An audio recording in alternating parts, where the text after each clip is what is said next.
some campaign. Fuck 2020 and 2021. Come back to 2014. Yeah, Come back to Ethiopia. We're still yeah, 2014. They have to exactly. redo 2022, 20 and Ah, 21 well, we may again. skip it, That's right? shitty. Yeah. learn from learn from the West and skip it, right? One of actually the oldest and the best tour company. It says actually come visit Ethiopia and become 7 years younger. That's what it says. Okay. 1 minute past the top of the hour. Okay. I'm daydreaming about come back to 2014. Tired What of were you doing in 2014? Where were Yeah, you? 2014. Wasn't that? yeah, What was that 7 years ago? Yeah. Uh, yeah, that was when Stockholm was really starting to kick ass. Just starting to kick ass. That yeah. video that I sent of you, Tyler, was you in 2014, I think, when you were Yeah, giving the pitch advice, right, to the yeah, startups. yeah. Do you have And Coconut imagine Beach how Jan you can yet? go back. Mm. How you can go back and invest all those successful fintechs now. Yeah, that would. God, can you imagine going back to Stockholm in 2014? If I had just invested in the startups that were pitching at my monthly events, holy shit! Oh my That's and god! and that's what and that's kept what your I'm giving you today, bitcoins. right? Yeah, I don't know. I think you on a return rate, you'd be better off investing in the startups at the tech meetup, the monthly tech meetup. Because like nearly all the unicorns pitched there when they were raising their angel rounds or A rounds. Sweet. So, more. Keep an eye out for friends in the audience. Welcome back and a very happy Friday. We had a fun session when we met about 8 hours ago. And let's go ahead and jump into the headlines as usual. Before we do, anyone burning with something hot and juicy? Anything juicy, crazy, You mean wild? the date between Uncle Shi and Uncle Joe? They have a date up? They've set up a date? I guess it's Zoom date, I guess. Oh, they have a Zoom date. That's cool. I think they said in a couple Oh, of is it days, phone yeah, call? next week, yeah. That's good. I would Well, the like. vaccine mandates, I think you're going to cover that for sure. I think we are going to cover that. But the first one at the top of the hour here is that Epic is now asking Apple to reinstate its Fortnite developer account in South Korea after a passage of a bill forcing app stores to allow alternative payment systems. So following the passing of a bill in Korea allowing alternative payment systems on the App Store, Epic Games has asked Apple to reinstate their developer account. And this makes perfect sense because Epic is the maker of Fortnite. Everybody who makes an app on the Apple App Store, every single app, if you want to have an app in the Apple ecosystem, you need to have a developer account. Just like everybody has an Apple account when you have an iPhone. You have your Apple ID, which is an email address and a password that you need to log in to get into the App Store. Well, the developers have a separate account called a developer account to upload their apps to the App Store. And they have to pay $100 or $200 a year for that developer account. Apple was getting really pissed off at Epic, the maker of Fortnite, when Epic was basically, setting up this massive lawsuit saying, hey, Apple, this whole game where we have to pay you 30% and we can't charge our customers directly, that you, Apple, force yourselves into the middle of that transaction and you insert yourself into that transaction and you take the money from our users and you keep 30% and then you pay us. That whole thing you're doing, yeah, that's a whole bunch of bullshit, Apple. And we don't even think it's legal.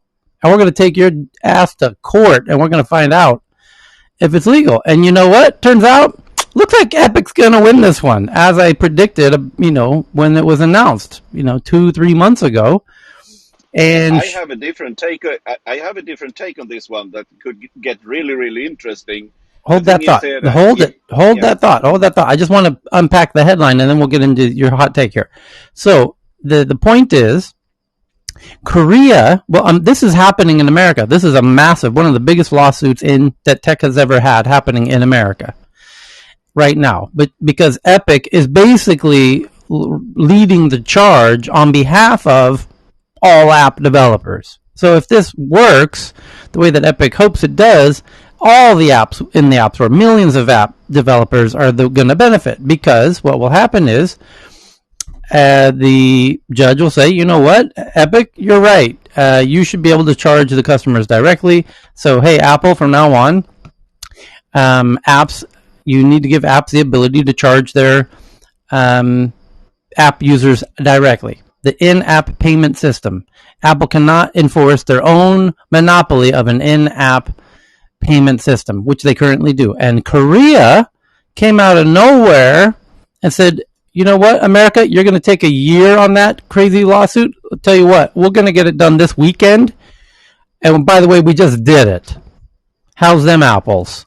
And we just ruled that what's going to take you, a few years and a whole lot of craziness and a ridiculous legal system, and you guys just draw things out, endless appeals, and blah, blah, blah, blah, blah, blah, blah, blah, blah. Guess what? We just went to the government, into the parliament. We just passed this thing hot off the press. Boom, it's a law. In Korea, apps can charge directly to their users, and Apple cannot enforce a monopoly of their own in-app payment system. They have to allow developers a way to charge it directly. So, Epic, by the way, Korea almost certainly never would have done that if it wasn't for Epic's lawsuit against Apple in America.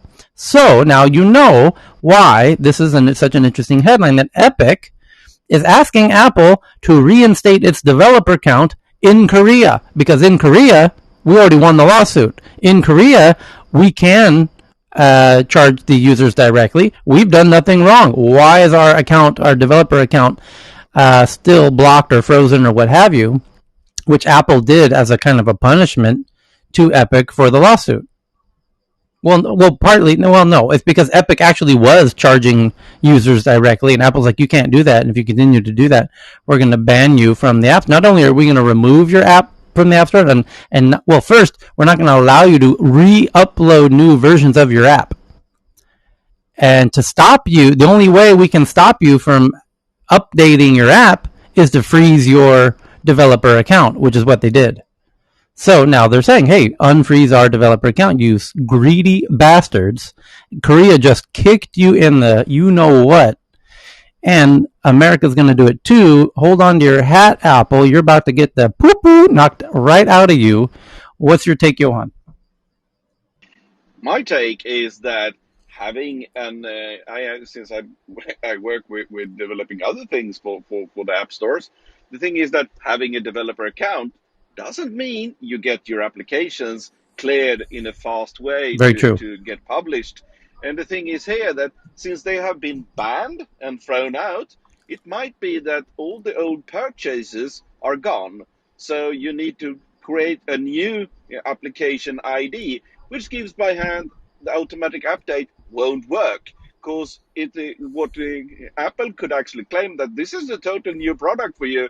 You need to go to your users and say, hey, you need to download Fortnite 2.0, which gives that the old user base is gone, and there won't be any update where they can get access to the new EO store. You need to reinstall it from the beginning. You need to find it. If you have a family group like I have for my kids, they have to have it cleared by me again. Even the game might be free, but they still need to have it authenticated by me. You need to log into your iCloud and do all the things over again. So by just saying that we need our developer account, yeah, okay, you can publish it and put it up for authentication to have it put up on the store. There is nothing in the rules there that it can take less than a month to actually get it through, and they can get really, really picky with details. They can get picky over spelling in different parts of the documentations in your security policy, and God forbid if they find that you're mining data or something like that of the users. Oh, this can go on until Christmas. You undone. So Apple has now responded, And Apple says it won't let Epic Games back into the App Store unless Epic agrees to play by the same rules as everybody else. And Tyler, I was looking at the stats. It's in Korea, because of Samsung, they only own less than 20% of the market Yeah. in Korea, so they don't really care about that. It's the smallest market they have in a developed nation. Yeah. Apple. So it says about Apple won't let Epic back into the App Store unless they play by the rules like everyone else. Earlier today, Epic asked Apple to reinstate its developer account so that it could re-release the iOS version of Fortnite in South Korea, which recently passed a bill forcing Apple and Google to allow alternate in-app payment systems. Apple, however, maintains it's under no obligation to let Epic in the App Store at all. Oh, ouch! We didn't see this one coming. Hey, Apple, the Korean government says, "Hey, Apple, if you have apps in your App Store, you have to let them, charge their users directly." Apple's like, got it. No problem. If they're in our App Store, you mean, right? Yes. Okay, right. So if they're in our App Store, of course, we're going to have to do that. Noted. And then Epic says, great. This is just brilliant. Now go ahead and let us back in. And Apple says, no, you can't come back in the App Store. That's funny. Apple, however, maintains it. It's under no obligation. My plot. Yes. So, this is quite funny. As we've said all along, we would welcome Epic's return to the App Store if they agree to play by the same rules as everyone else. An Apple spokesperson says in a statement to The Verge, Epic has admitted to breach of contract, and as of now, there's no legitimate basis for the reinstatement of their developer account because we're an American company and they're an American company. So that new thing going on in Korea, that ain't got nothing to do with us. Because we're not Korean, nor are they. So thank you very much. That has no relevance on us legally whatsoever. So, interesting point. The South Korean legislation has not yet gone into effect, but if and when it does, according to Apple, that wouldn't have any bearing on the company's process for approving developer accounts. Until Epic agrees to comply by Apple's App Store's review guidelines, Apple isn't going to consider its request. Fortnite, one of the most popular video games in the world, has been unavailable on the App Store since August of last year. Apple ultimately terminated Epic's developer account in response to a Fortnite update that dodged the App Store's in-app payment requirement in order to get around paying Apple the 30% cut. Epic then sued Apple and went to trial in May, with the verdict yet to come. I'm realizing now in the U.S., like, however much money Fortnite has, lost as a result of not being in the App Store, you're talking billions of dollars. Like, Apple's gonna, if they lose this suit, and again, I'm still of the mind that Epic's gonna win this, that they're gonna have to pay the fees that Epic would have got had they stayed in the store, plus interest, plus. It's gonna be quite an expensive decision. So, interesting update on that drama, which we've been tracking for a few months. Yes, Eamon. What's happening with the U.S. Open Apps Market Act? Remember the one that they're working on since, I think, last month, where they're trying to allow customers to sideload apps so they could subvert the app stores, like Google, anything, and Apple, right? Or don't like it? Yeah, I don't know is a short answer. Yeah, let me quickly skim up through them because I thought it was going to be a big. They probably are lobbying it hard, but I'm not sure what's happening there. Let me show the status. So the next one is that Kuo, who's the Apple leaker of kind of the number one leaker of all secrets of Apple. Kuo says that Apple has resolved its Apple Watch Series 7 production issues and will start mass production mid to late September, with shipping set for late September, which is a very key issue because Apple's going to, on Tuesday, so just after the weekend here, they're going to have a live stream event at the end of our meeting here in Tech News Around the World, where we meet starting from 7 a.m. to 10 a.m. Pacific. The Apple annual live stream event starts at 10 a.m. Pacific. So perfectly right as we end our Tech News Around the World Day starts our live stream.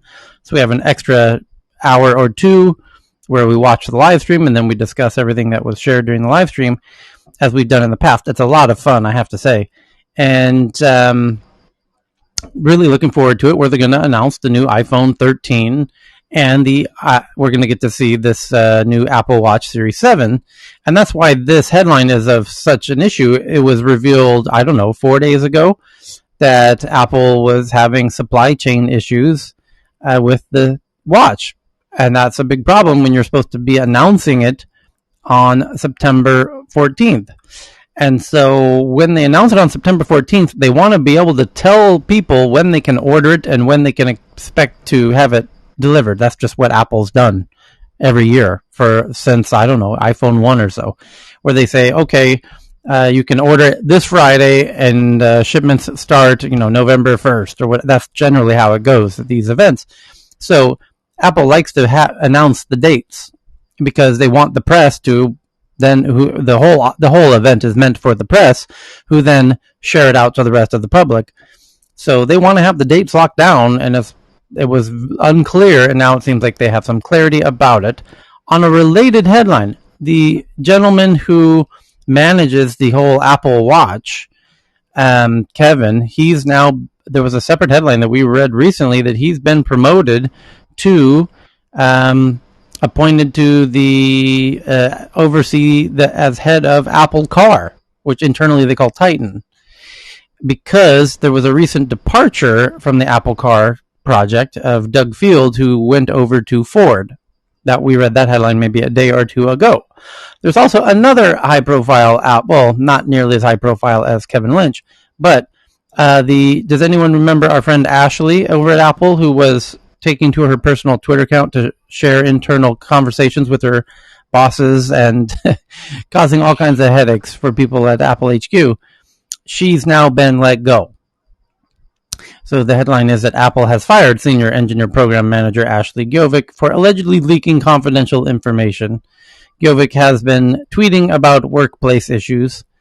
And let's take she's probably waking up over there in California right about now, but it's going to be an interesting Twitter account to follow here in the next couple of days. I get the feeling. So we will see.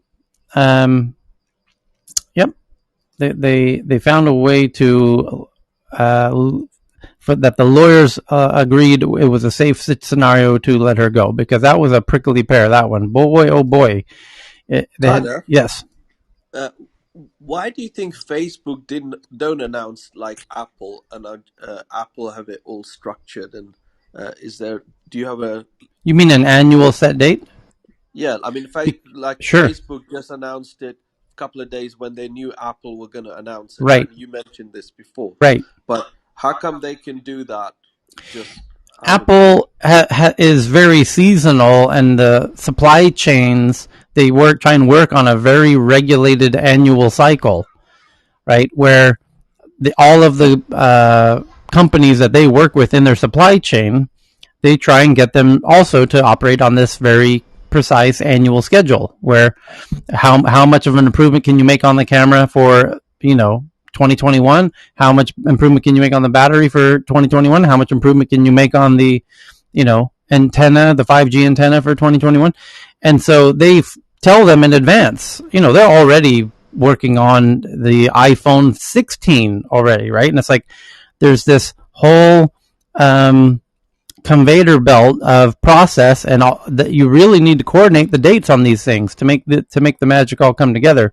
And so they just make sure all of their suppliers all coordinate around, knowing, hey, the phone needs to be announced on this day, so it needs to be ready. This thing needs to be ready 1 month before, so your parts need to be ready 1 month before that if you want to be considered a potential part in the next iPhone. And basically, it's that. It's like if you are a company who's making a part that could go into the iPhone, well, that means that's billions and billions and billions and billions of dollars for you if they choose your battery or your glass or your speaker or your microphone or your chip or whatnot, your memory. So, of course, they're going to tell you, listen, we announce our phones first week of September every year like clockwork. We need to have the final prototype version ready 1 month before that. You need to have your part ready exactly 6.5 months before that. Got it? You cool with that? Of course you are. Great. So welcome to the circus. And every year we will make sure that you tell us what you're able to do. Sometime around mid-March, around March 13th, we're going to need to know what you're able to do. So it's already kind of a nice steady system that they have in place. And so it's not very unlikely to change in the foreseeable future. And they're the hardware giant, right? I mean, they control the market. They actually set the tone of the devices. It's like fashion week sort of thing. They set the Yeah, tone for everything. I had a clothing company, so I could speak to that. It's actually a really good parallel point. Yeah, in fashion, you have the fashion shows where you have New York Fashion Week. We call them fashion weeks now, generally, and in America, you have really high end fashion, which involves Fashion Week, and then you have the people who aren't, these mega brands that are I had one of these brands that we sold to Forever 21 and Wet Seal and Urban Outfitters and Nordstroms and shit like that. So that's kind of, the rest of the industry, not high fashion. And even with our level of fashion, the trade shows are already known a year in advance. And for us, the big show in America is called the Magic Show. It's in Las Vegas twice a year. And you already know when it is. And you're going to be there on the show floor with your booth, meeting all of your existing accounts and buyers, and hopefully wining and dining future accounts and buyers.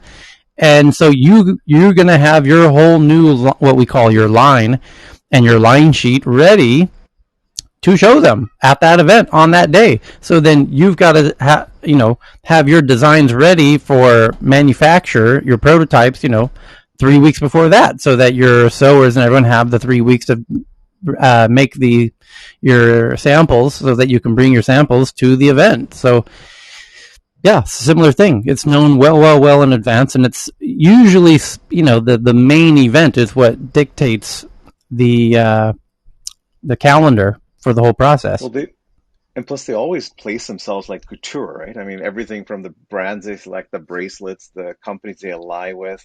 And also another thing too is, don't they deliver? I mean, they actually allow you to buy immediately in a week's time, right? Compared to the other companies that sort of have to, wait and see and wait for the Exactly. big giant to make their move first before they make any major investments, because Apple's already got, as Tyler was saying, like has got its whole engine oiled beautifully to deliver, while these guys Real have to do whatever they can to survive. Yeah, I mean, that's why Tim Cook is king at Apple. He's the supply Yeah. chain king. Yeah. real artists ship is what Apple's all about, is that they know that it doesn't matter until you ship units, and that's why they're so ruthless about their rollout. I mean, no one in the world and their privacy.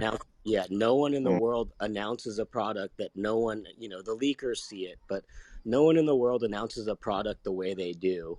And Heyman, you're so brilliant. It is the fashion show for modern fashion. There's another funny point that often gets made in a conversation like this, which is the rest of the industry, including Microsoft, including Samsung, including you name it, they all bundle together at CES in Las Vegas in January. That's their big show each year.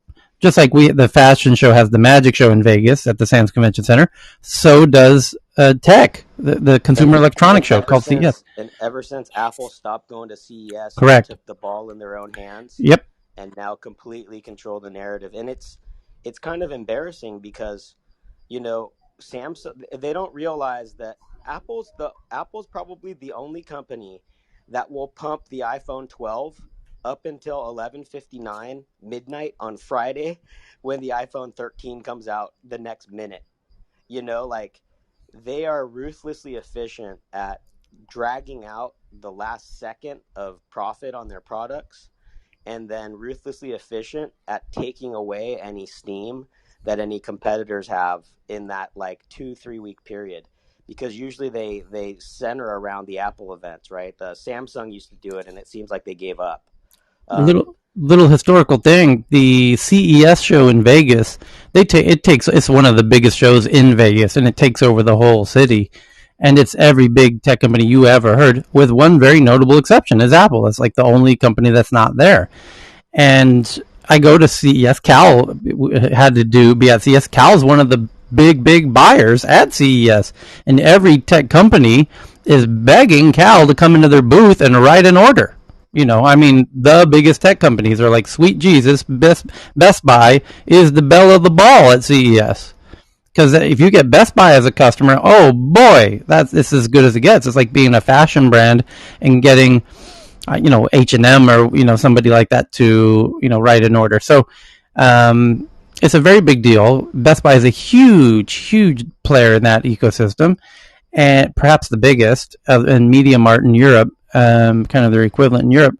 So I usually go to CES. Cal, of course, goes to CES. And at CES, by the way, for those who don't know, is many people believe was the triggering COVID event in America. So it'd be 2 years ago, January, because everyone from all over the world flies in for that, including a lot of folks from China flying to that. There's a huge Chinese presence at CES every year. And they've had wasn't the Washington one the first one? The Washington in terms of a city, right? Yeah. The first COVID case in America might have been in Washington. I'm talking about first super spreader event in America, which would have been. They actually and I need to get my facts right, but I think they traced the first super spreader event to a medical expo. Ah.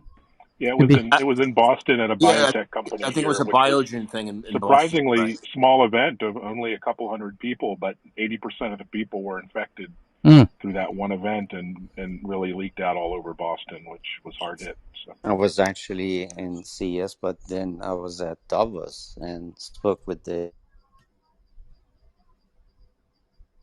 We lost you, Cam. Can you hear? Yeah. Can you hear me now? Yeah. So I was actually at CES, but a month later I was at Davos and I spoke with the U.S. ambassador to Switzerland. That he said, I just came from Wuhan and there's this, flu things, but I'm okay. And I actually shook hands with him. I have a funny CES story. I went one year with the team from Engadget, which is one of the big tech blogs. And Engadget they get access to everybody there. All the CEOs of all the big tech companies want to be in Engadget, especially at CES, because they have big announcements that they're making at CES. So we got to interview Bill Gates at CES, and Ryan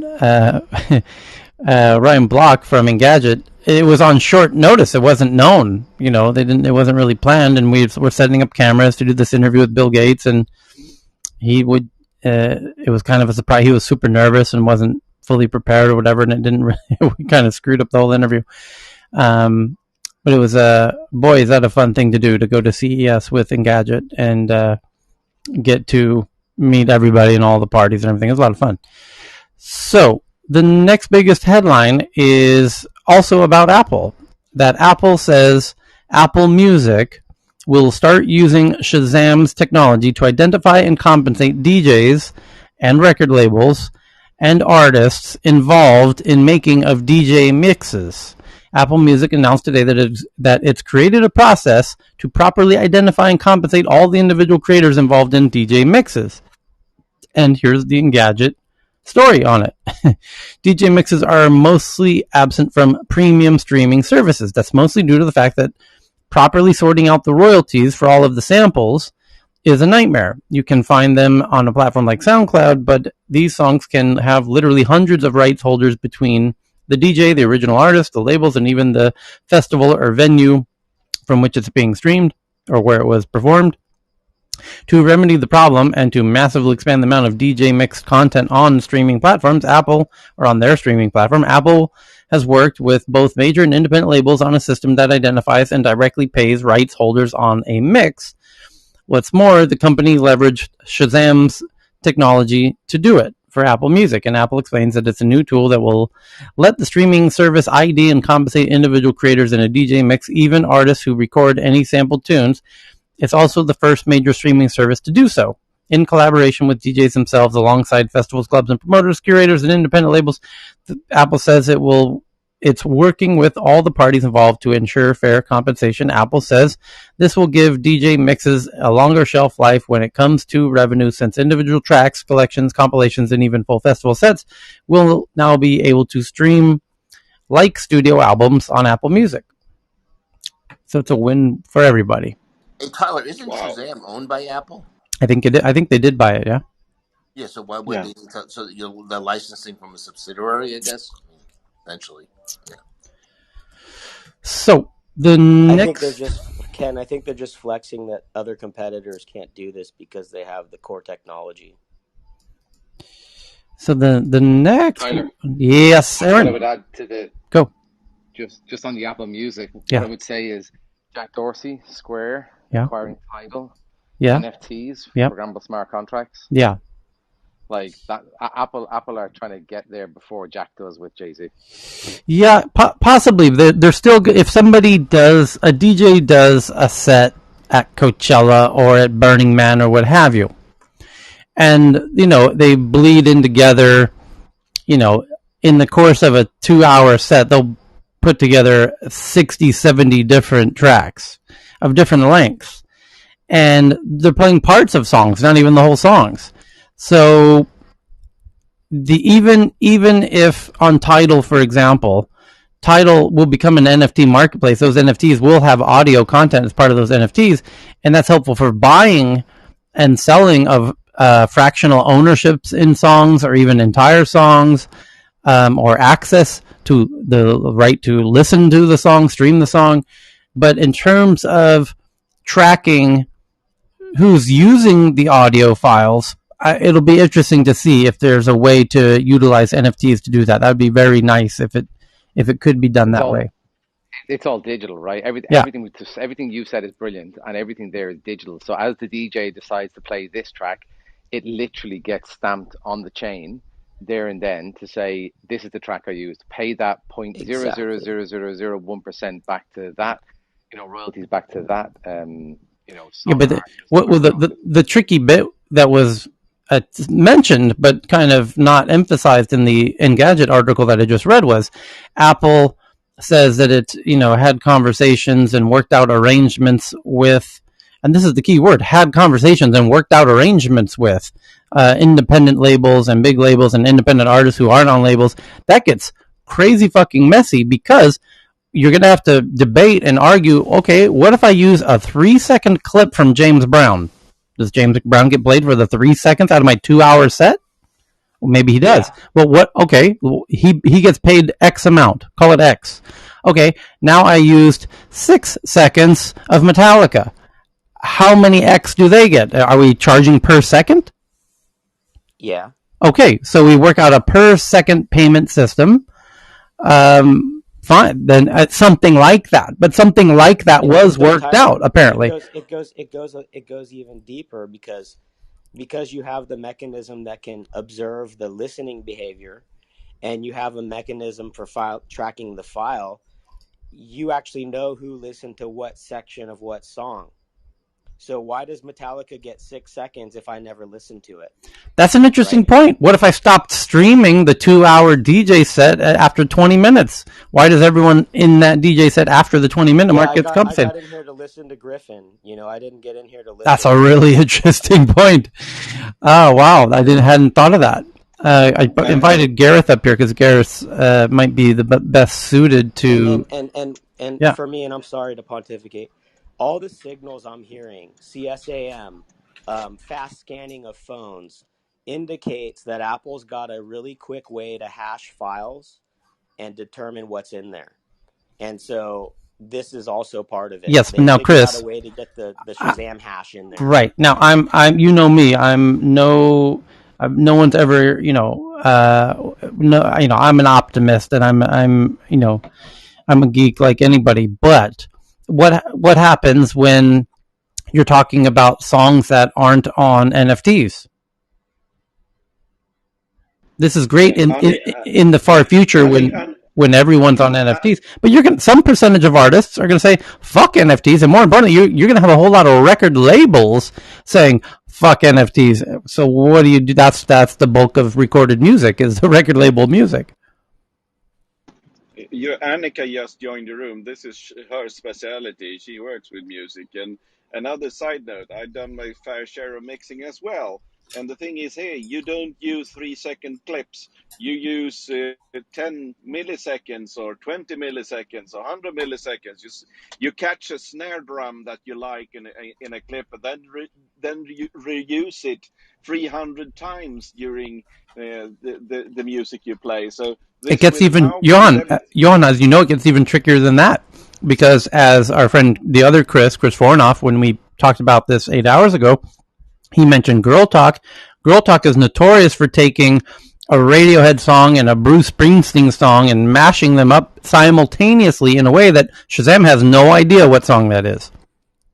Yeah, it doesn't say Radiohead or Bruce Springsteen. It says a big hole. I have no clue what this is. The thing is that when I find a snare drum that I like and sample, I usually alter it in some way, a higher pitch here. I use a compressor on some part of the waveframe as well. So it's actually not a pure sample of that snare drum that I stole from random song. So this will get really, really, really tricky, because you don't do long samples. Some do, but not DJ sets do though. DJ sets, they will play a minute of, some Bon Jovi track, and then go right into, some James Brown beat or whatever. That does happen. DJs do that all the time. But yeah, I mean, Tyler, this is just IP. This is IP. This is the content creator has created this, and it is signed that they are the owner of this, right? This is what NFTs are all about. So it's cryptographically signed, and then if you happen to play part of that digital format, because we're all talking digital now. We're not in the analog days anymore. We're in the digital days, and so that piece that's being played has been signed and tracked for, and all we're talking about here is a ledger system that follows IP. So we're just talking about blockchain and NFTs. That's not an NFT thing, right? So I mean, that's the first wave of blockchain rights stuff in music was exactly that, right? And I think there's definitely a conversation to be had about like kind of where this stuff collides with NFTs and blockchain and various other things. I don't really think that's what's happening in the Apple. Well, no, it's not. He knows it's not. What he's saying is, why in the far distant future, NFTs are perfectly positioned to solve a lot of these problems, and he's right about that. The issue is that in the near term, it's going to be a while before the bulk of music is done through NFTs, because the record labels and all historical music, I would imagine the record labels are going to be very resistant to putting their stuff into NFTs. I don't know that's necessary. I think the same complexity with DJ mixes exists, which is rights and rights ownership and how that is divided and fragmented across rights owners. I think if they can find a payday, I think most of the major aggregators of rights right now will find a way to say yes. I think there are things like fractional ownership. You're going to see like eToro type rights ownership models happening where retail investment in rights, those sorts of things coming through NFTs.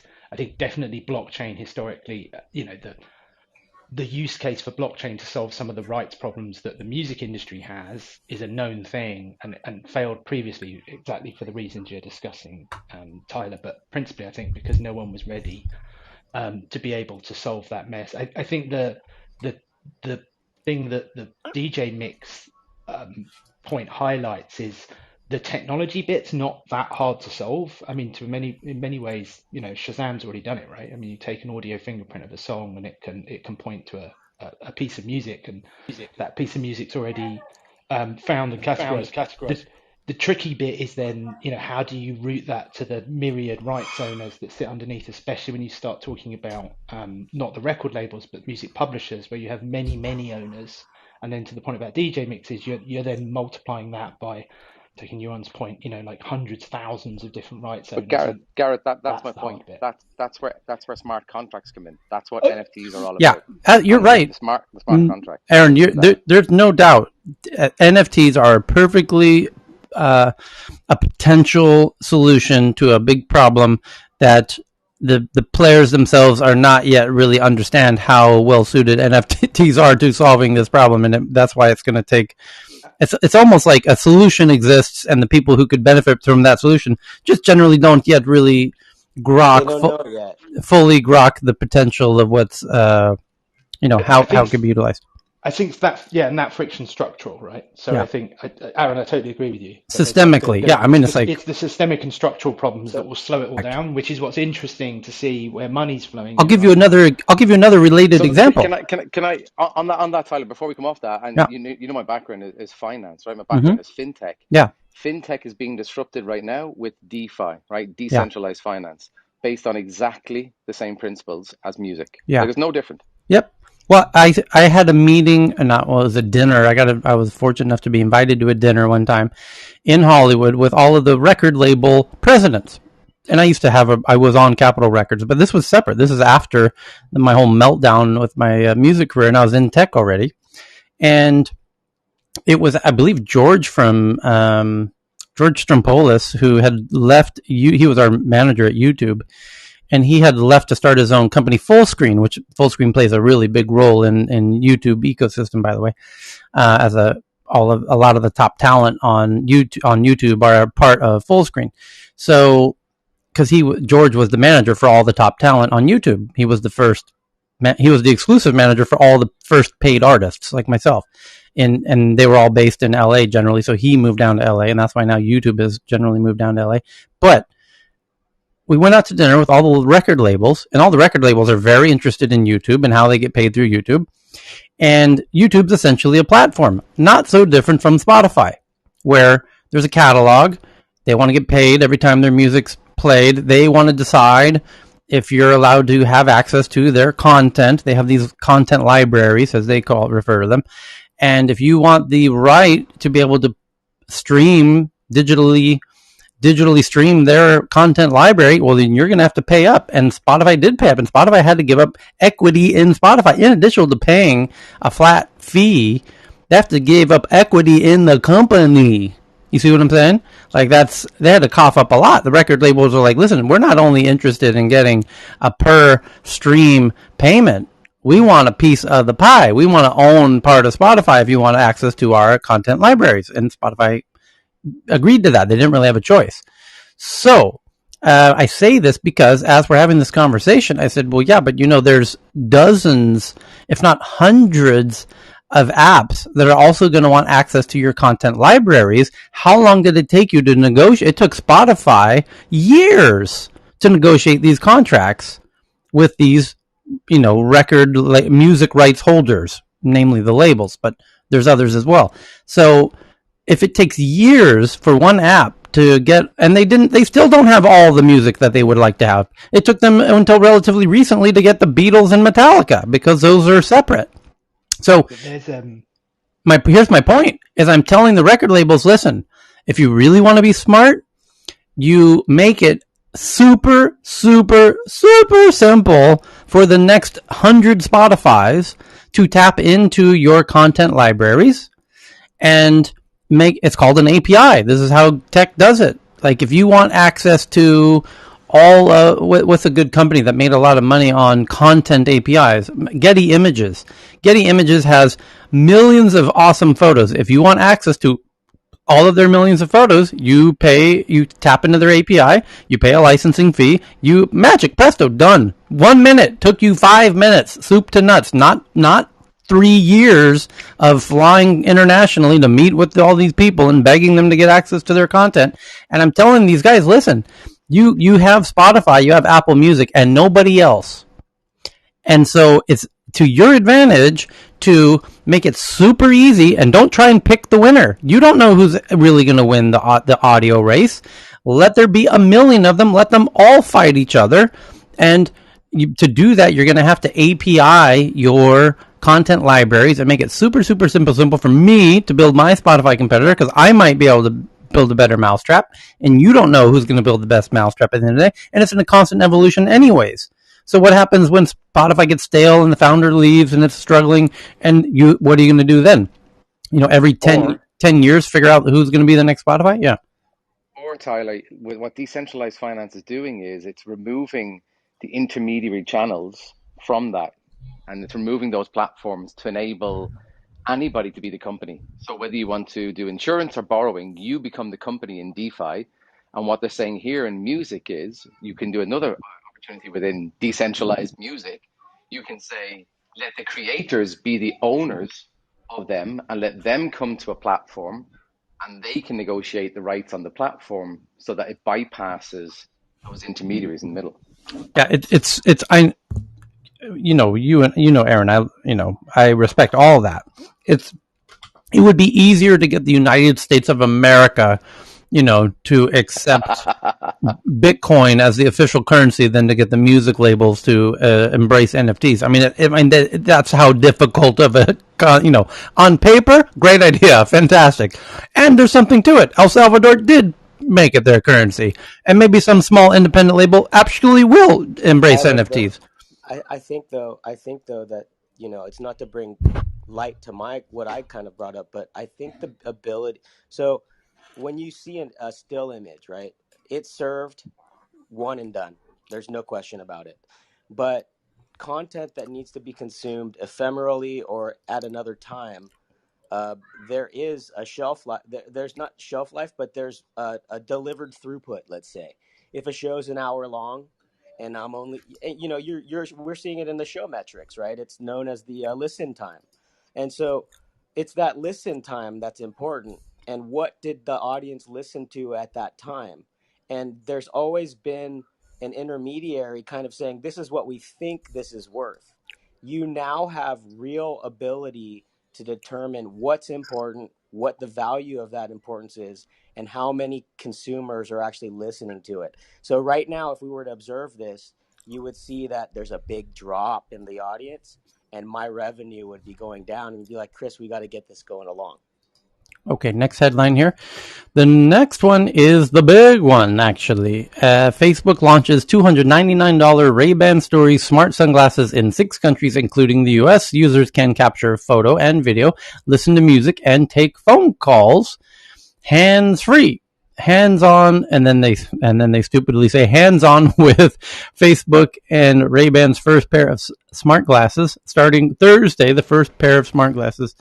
And then Harry McCracken of Fast Company did an interview with Mark Zuckerberg and shows photos and videos that he took. It's still the best blog post of anyone who's used them.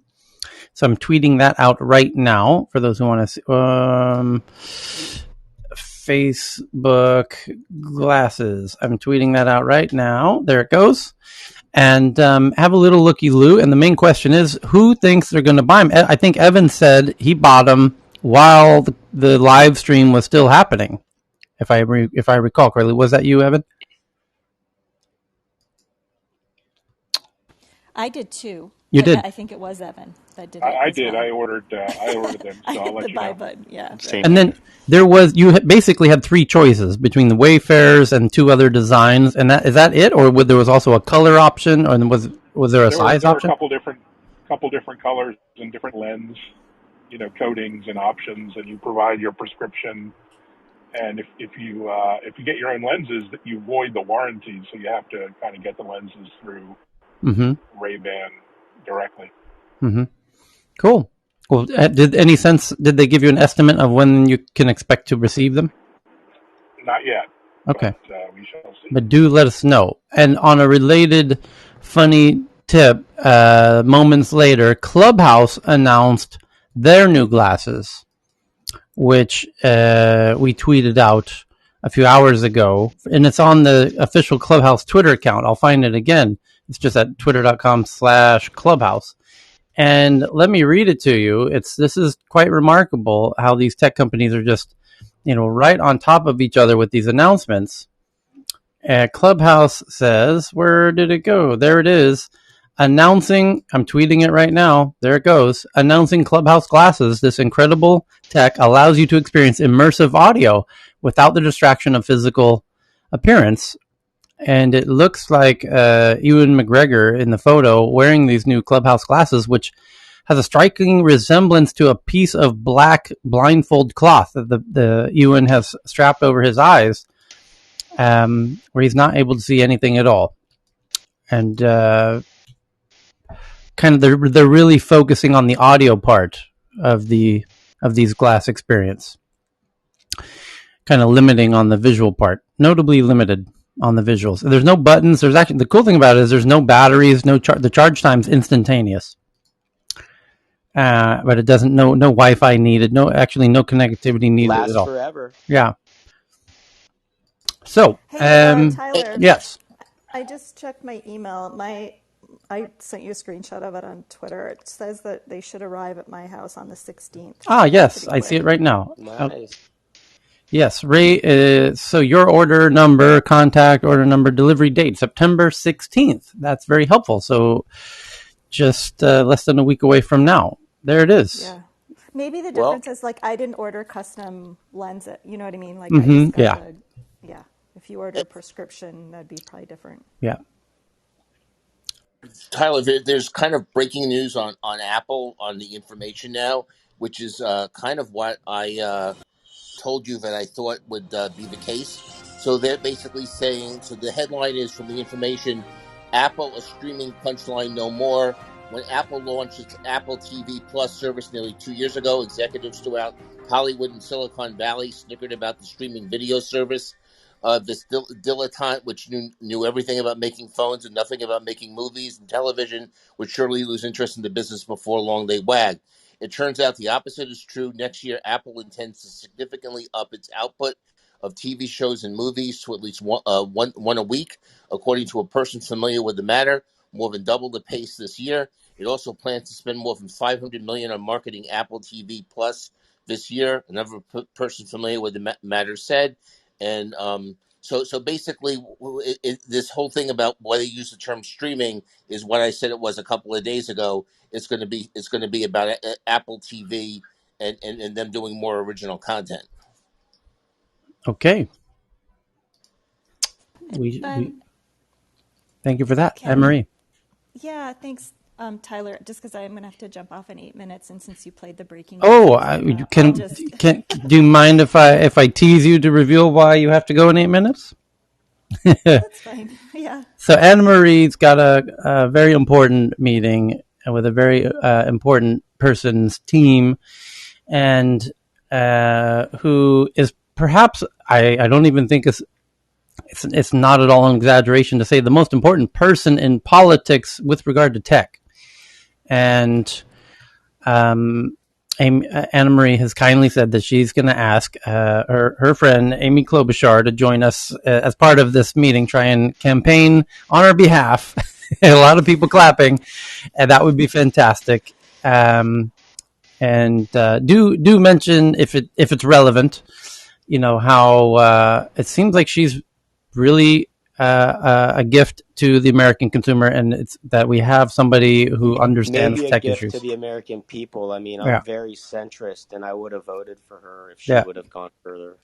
Yeah. Another bonus is she supported the Open Apps Market Act. She's one of the co-sponsors of it. I wish she were vice president, but sadly no. Okay. Yeah. Anne-Marie, you want to say something, right? Oh, well, yeah, I just wanted to say, I agree with all the sentiments here, but the breaking news piece, actually, not my meeting is not really breaking news, but the breaking news piece is that Senator Klobuchar announced yesterday that she has been treated over the last 6 months or so for breast cancer at Mayo Clinic, and this is the first time she had publicly announced her diagnoses, and that she's confident that her treatment has gone well, and thinks that it's going to stay in check. So we're all very grateful for her continued health. And I mean, if you guys can imagine, like, how busy she has been these last 6 months, leading on so many different issues while she was undergoing cancer treatment for breast cancer, and the loss of her father at the same time. And it was bizarre yesterday because I'm horrible about snail mail, you guys. Like, I let my mail pile up for a week, and then I go out and like open my snail mail. And I had opened a handwritten note from her. It was a thank the meeting, a handwritten note from her saying she was sorry, that thanking us for our note of condolences on our passing of her dad, and that saying that they had to push back his memorial and they're going to keep in touch on the date and all that. And I literally had just opened it when I saw the news break about her cancer diagnosis, because I didn't even know. No one did, and she hadn't publicly announced it to anyone. So, of course, we're all wishing her the very best in her recovery, and I'll try to get an update on whether or not has the capacity to come on and talk about the companion bill. And I know she's in talks with Senator Grassley now. That's also breaking news in the last 24 hours or so, which would be pretty remarkable. She's one of these few people who can successfully do bipartisan legislation. And for those who know Grassley, he's a, pretty stalwart, GOPer on the Senate side. But if he's going to line up with her on this antitrust stuff on the Senate side, that's going to be formidable. So thanks for letting me share that. Sure. Thanks for sharing it. I actually have met her in person too. It was at the patient safety conference. She was a speaker. She's she's been around fighting for people's, right to health for a long time. You are in the Matrix again, Cam. Okay. Alrighty, we'll jump into the next headline while Cam tries to pull himself out of the Matrix. Although the Matrix 4 trailer dropped since we met last time. So for those who haven't seen it, let's hope it's as good as it appears it will be. So the next headline is another Apple one. Jesus, there's a lot of Apple news today. Oh, it's the one that you just read, that Apple intends to double its output of TV shows and movies next year to at least one per week, and plans to spend $500 million on marketing Apple TV this year because they don't want to lose that space to, the other players. It's a golden opportunity that they should have been doubling down on and running with. It's a little weird that they didn't. I think they just didn't hire the right company DNA. They're a hardware company, and this TV streaming stuff, it's all about Hollywood, and it's all about a whole different culture of the culture of Hollywood and the culture of Silicon Valley. Oh boy, are those different cultures. Holy cow, are those not so necessarily compatible, even though they're geographically very close. But you got to really, this whole TV streaming, competing for TV shows and content, and it's a messy, messy space, that whole Hollywood game. Oh boy. I can understand why geeks are not so eager to play in that cesspit. So anyway, Apple's saying they're not going to give up on it. Apple intends to double its output of TV shows and movies, and they have to, or else everyone's just going to drop their Apple TV subscriptions because they're losing on the content side. So there it is. That's a big new headline. The next one is Twitter's testing new automated accounts label for profiles to self-identify as bots intended for good bots, and the label will remain opt-in for now. The next one's from the Financial Times. In a consultation document, the UK government suggests removing human review of some AI decisions in a reversal of the EU data protections law. Excising Article 22 of Brussels regulations would alarm privacy campaigners. The government will put itself on a coalition course with data privacy campaigners.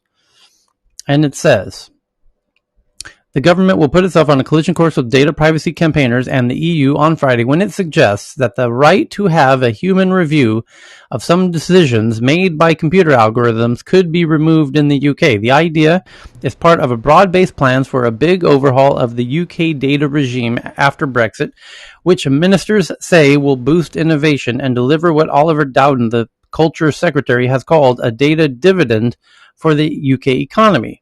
The step would mean rewriting or deleting Article 22 of the EU Data Protection Regulation, the GDPR, which the UK absorbed onto its statute book during Brexit, but is now looking to streamline as part of a post-Brexit economic reforms. Removing Article 22 has been a goal of the pro-Brexit campaigners as the UK tries to become a world leader in the use of AI, but is likely to alarm privacy campaigners when the government launches a 10-week consultation on Friday morning. The two people familiar with the contents of the consultation document said that the government had raised the question of whether Article 22 should either be removed or better defined as part of the UK's new data regime. Article 22 guarantees that people can seek a human review of an algorithmic decision, such as an online decision to award of a loan or a recruitment aptitude test that uses algorithms to automatically filter candidates. So if I understand this correctly, basically, geeks have been pointing out that the EU is kind of shooting itself in the foot by requiring this and is pushing AI innovation out of the EU. And the UK does have a really good AI team, or two, quite a bit of good AI happening out of the UK, honestly, disproportionately globally. And the DeepMind is the first that jumps to mind. And that is a world-leading AI outfit, which Google acquired. And so, as it says, this step would mean rewriting or deleting Article 22 of the EU data protection regulation that the UK inherited. And now that Brexit has happened, they're under no obligation to maintain that or self-imposed limitation.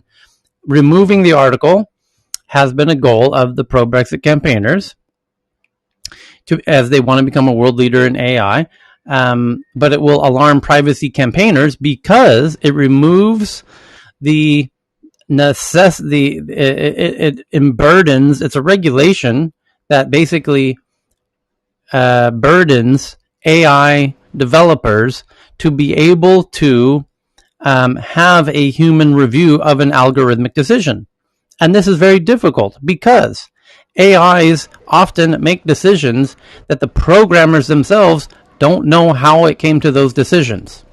So having an EU regulation that says you must have recourse and redress so that there can be a human review of an algorithmic decision that you developed, and the developer saying, I don't know how you expect me to do this because that's not how AI works. We build these systems.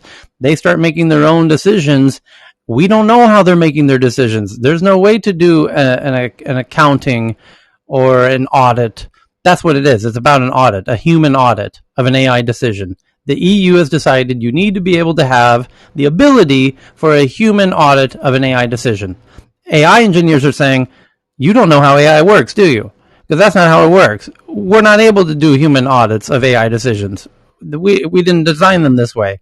We designed them to let them make their decisions. We're not interested in doing a human audit of how they made their decisions. So we can't really help you with this. And so if you're going to insist on this being part of the law, we might have to go do our AI development elsewhere. And the EU was warned about this. So the UK is saying, hey, let's remove that Article 22, which requires AI developers to allow for a human audit of an AI decision, and then the AI engineers of Europe will flock to the EU, from the EU to the UK. I hope that made sense.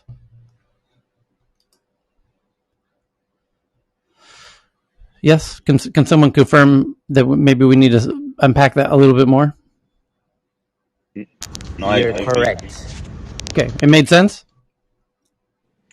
it absolutely makes sense. Okay. Both decisions Yeah. post-Brexit. Very Then clear. again, there might Okay, good. be Good. It's complicated, but industry interest or political interest. Yeah. It can be seen from Yeah. both sides. yeah. So it says in April, the EU laid out its own plans for how to regulate AI, underlining the need for European values and fundamental rights in implementing algorithms. In particular, it requires that anyone developing high-risk applications, that's their political parlance for AIs, in areas such as recruitment, will have to list them in a national register, notify people on whom they're being used, and provide transparency on how the algorithms made their decisions. Oh my dear God. So, you applied for a job. Okay, great. We used an AI algorithm. Here's how it did it. Here's how it figured out that you're not the right candidate, because here's our whole thousands of variables that we put in for it to do its own magical assessment that we ourselves don't understand. But basically, here's the schema. It's basically like providing schematics of how to make a nuclear bomb over to somebody and be like, yeah, here's the AI algorithm right here, simple, right there's the plutonium, and here's the hyperflux capacitor going into the quaternary pin, and A and B plus C equals WX squared. You understand Newtonian physics, right? I mean, if they actually had to actually explain it to anybody, no one would have a fucking clue what they're reading. So, Tyler, yes. Tyler, just wondering though, when they say human review, right? Right. Like already they have lack of people who could do AI programming. How the hell are they going to get people to go review this stuff, and who's going to pay for that review? It's going to be so damn expensive. It's weird. I understand the heart of their issue, which is essentially it's like they want to make it so that the AIs are auditable, because there's all of this regulation came out at the time when there were headlines about AI biases and whatnot. And so they want to be able to backtrack and audit how it came to its decision to make sure that these decisions were being made in a way that's compliant with, because if these were human-made decisions, humans are easily auditable, and you can say, you didn't hire me because you asked me if I had kids, and if I'm married or if I'm not married, or all of the. You can't do that. You can't ask me that. So Yeah, Tyler, one thing to make it clear, people will always have the right to go to judicial review. Yes. So if you feel that you have been unfairly treated, right. whether it's by AI or individual, you can take it up. So right. I think to limit innovation by putting these regulations for innovators is a wrong way to go. And I think the government's doing the right thing by, I don't know about completely removing it, but modifying it so that people in innovation space can accelerate our development post-Brexit. Yeah, it's a trick. This is a really tricky one because but then, go ahead, Florian. Yeah. But Tyler, then look, you have countries chasing big data companies and want access to the data. And that includes AI. It's the whole package. Yeah. You have countries which that they push other data companies out because they believe, like in India, for example, there's an influence. You have even the US is putting some regulations in the tech space, and now the EU tries to do that probably from a humanitarian point of view and also protection and the governance point of view. So I understand, as you said, also the motivation of wanting to do that. And then, of course, you have now one country saying, hey guys, come over, cross the river, and basically do things here.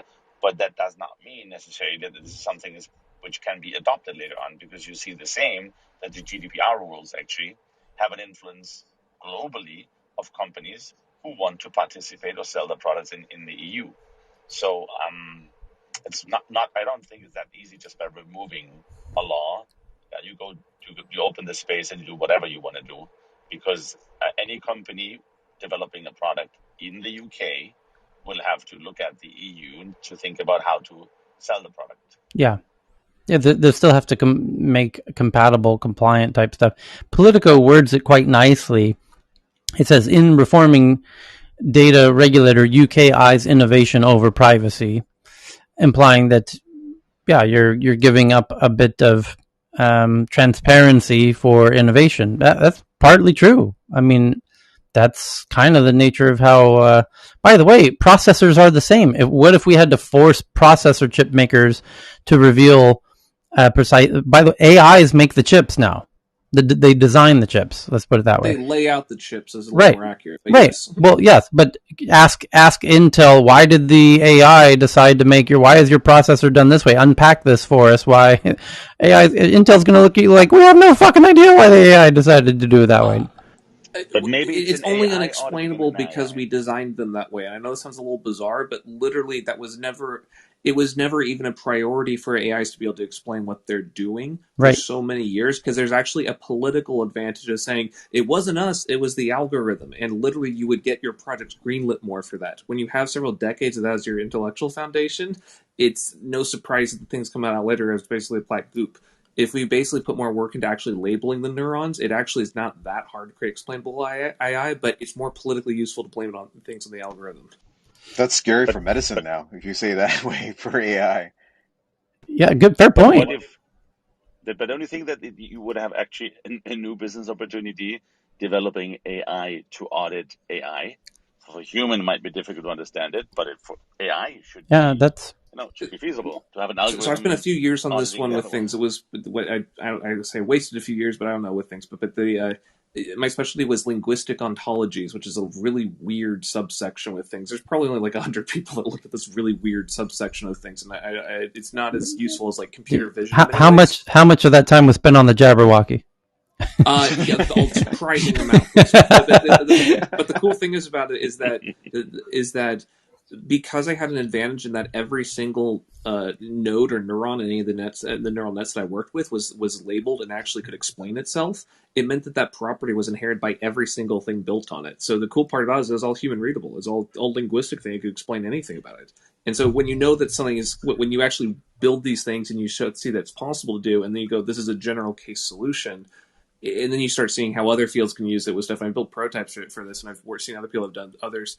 It's one of these things going, okay, when are people going to realize X, Y, and Z? So the explainable AI for say for computer chips for Intel, Intel's trying to create these monsters of with thousands and thousands and thousands of subprocesses and like assembly language calls for that you can basically make things called to.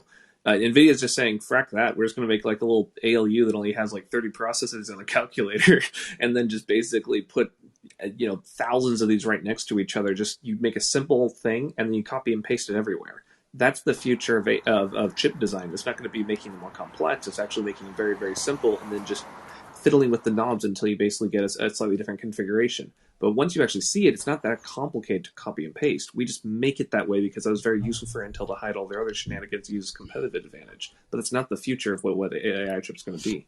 Thank you for that, Chris. Tyler. Yes, hold that thought. Hold that thought, Professor. I just want to let Jean-Francois and Annika and Tom know I have invited you to the stage, and Vinay. And so if you're not able to join, please bounce out and back in or whatever. So go ahead, Professor Alsop. I just thought what Heyman just said is really important, especially when we've been talking about AI and therapeutics and drug development and diagnostics, because then all of these things are under regulation. So down the road, something goes wrong. So what Heyman was saying, like the General Medical Council, doctors are responsible to them, and in America you'll have the same sort of thing. So what will happen? Who's going to be responsible for the AI analysis then? Oops is not helpful. Yeah, well, I love the UK classic TV show of Computer Says No, because we're going to quickly end up in a Computer Says Yes, Computer Says No world. So Polly has a parrot, right? It's like you got the little parrot on your shoulder, you got the little parrot on your shoulder, and it's like, well, Polly says this, Polly says that. I mean, when you have... they did this for years, essentially. There was a thing in Iraq where one of the things that they sold to them was this bomb detector. And it was the craziest thing because there's actually no electronics inside. All it was, but it gave them the confidence to be able to actually inspect the vehicles with stuff. And they sold essentially like $30 million. There's a whole corruption thing around. I think there's a congressional inquiry with things about how they got away with selling this thing that didn't actually work, but somehow a lot of people would buy it and swear by it, that saved their life, even though there's no electronics inside it or whatever. It's literally just an empty box with things. But the thing about it is that when you have a device that not just you, but the person you're talking to essentially acknowledges as being powered by something else that neither of you understand, that can be very politically useful and very culturally useful to say that. So when we're talking about you can't explain the AI algorithm, it's just how it works, that itself has value even if the algorithm is not used at all for anything logical or rational. And I think when more technologists realize that the political implications of their work, they're going to basically be able to bake those things a lot deeper into the things rather than just going, oh, it's not the tool, it's how people use it. And we had no idea people would use it for that. Do you even bother try to envision it? It's like, well, not really. We just hand it to the AI ethics groups or whatever. This is the sort of thing we're going to see more often. The next article is from the Washington Post about Texas governor signs bill banning social media companies from blocking people or their content based on their viewpoint.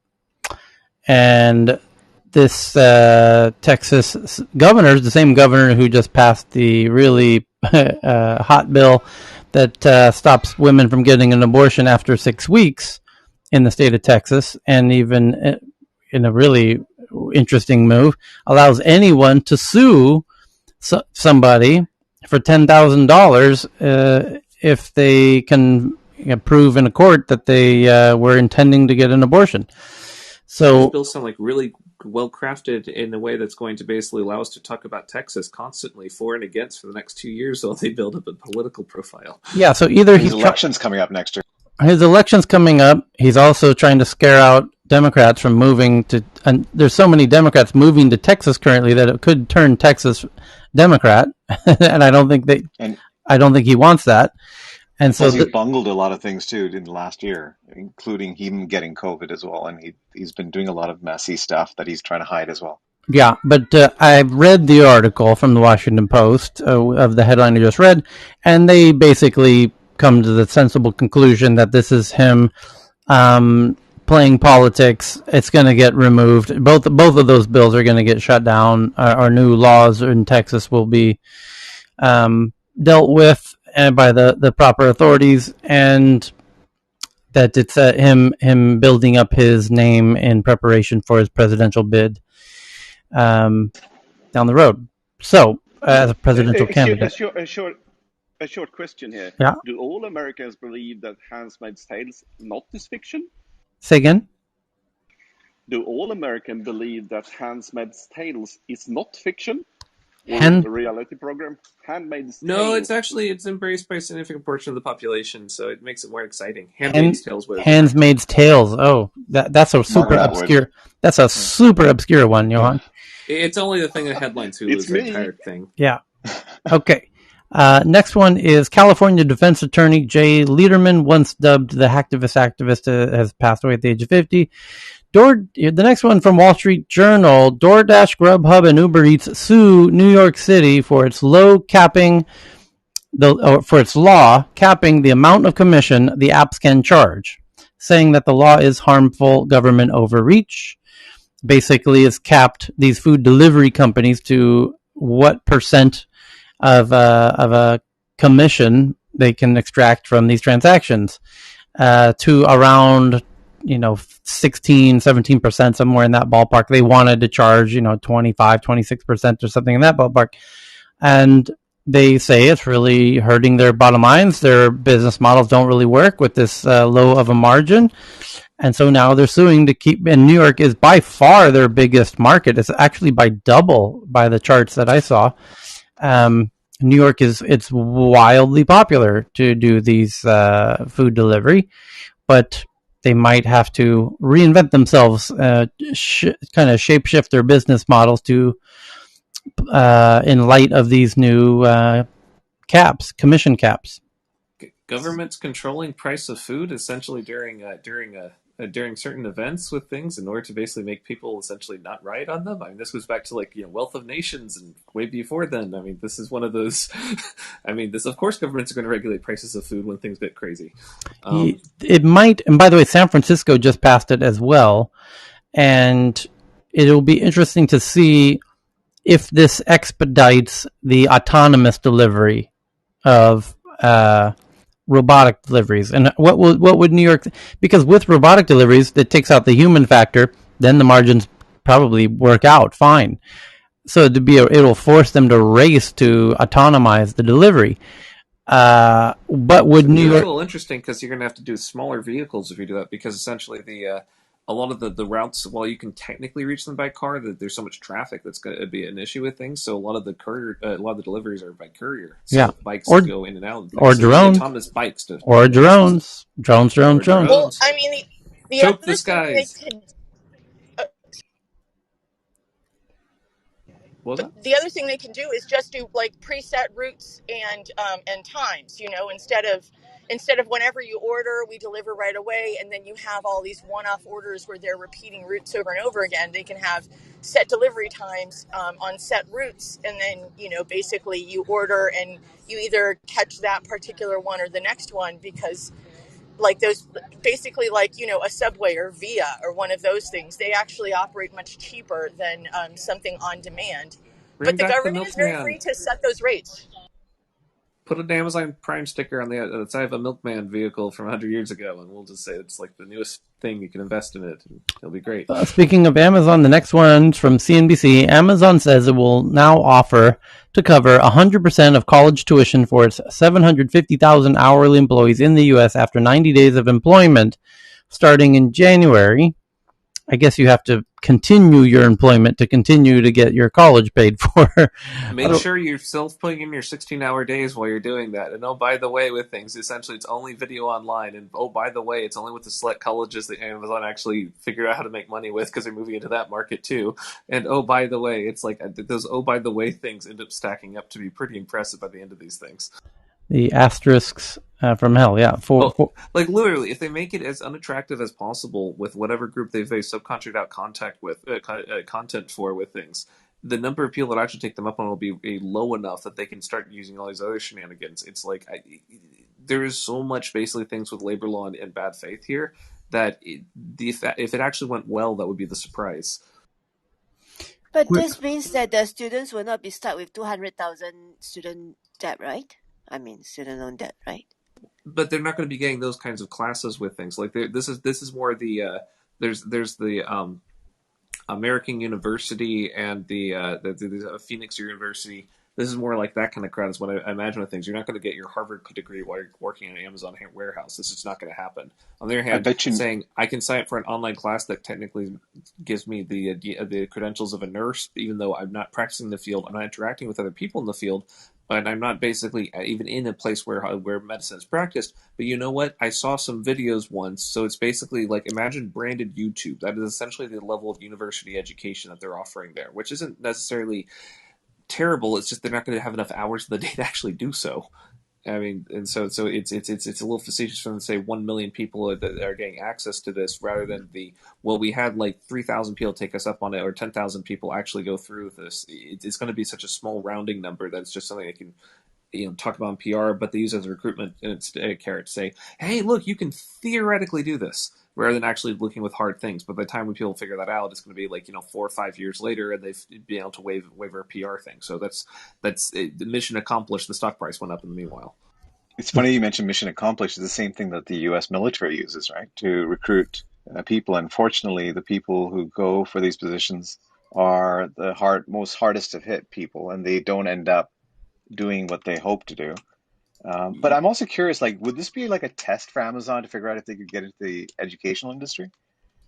I wouldn't. It's look, Amazon. It's a very simple way to look at it. It's like, is there an industry? Yes. Can it be basically put on our computer systems? Can we centralize it? Or can Alexa teach them? If it's not no, then they're going to make it. I think it originally started because, well, I read this article probably 3 months ago that said that Jeff Bezos, he believes in attrition. He doesn't want people in the lower ranks, like the warehouse ranks, to rise. There isn't a management track for them. And they had all these union discussions about this where there's not even like lead management. And his executives have said, you'll get better workers if you give them a track to aspire to. But he doesn't want that. He wants them out in 2 years because he thinks that that's about as long as they're going to be productive. Then they start like finding ways to slow down and cut time and be lazy and things like that. So the original idea for the education was that it would encourage them to leave. And so he had classes originally on campus that people could take. But what I don't know about either the GI Bill or Amazon is, do they have predefined classes that you can, like, could you take any class, or does it have to be like something that is that leads directly to a career or profession, something like that? Do you know if it's open or? It'll be whatever makes things work. But one quick thing to say about the 2 years up and out type kind of thing. This is called stack ranking, even though Amazon calls it not, which is a lie with things. But stack ranking is a practice I also use at Microsoft, and I think they were looking at Facebook and things, but they ended up going a little bit different version there. But this leads to fiefdoms and an extreme amount of infighting, because essentially when you have to fire the 5% or 10% of your team every X number of time cycles with quarters or years or whatever. What this ends up meaning is that you hire people just to fire them so you can keep your team cohesive. It means that you have the best workers, if they're not basically documenting every single thing they do, then, well, they get out the door with stuff because they weren't playing the politics of making sure to hit the metrics for whatever thing was being measured. The thing that's very dangerous about this when you do it with workers in a warehouse is that when you have an AI managing them and saying, run to this rack, run to that rack, the thing that basically you end up having as your performance thing is you physically have injuries. Your feet have basically had issues with your ankles. Your back is thrown out. Some of these are near permanent conditions. So when they say 2 years and then essentially they're not productive anymore, it's not them being lazy. It's the fact that essentially you're acquiring permanent injuries that are now a burden of the entire healthcare system to deal with. Which, by the way, Amazon's going to figure out how to make money on that too.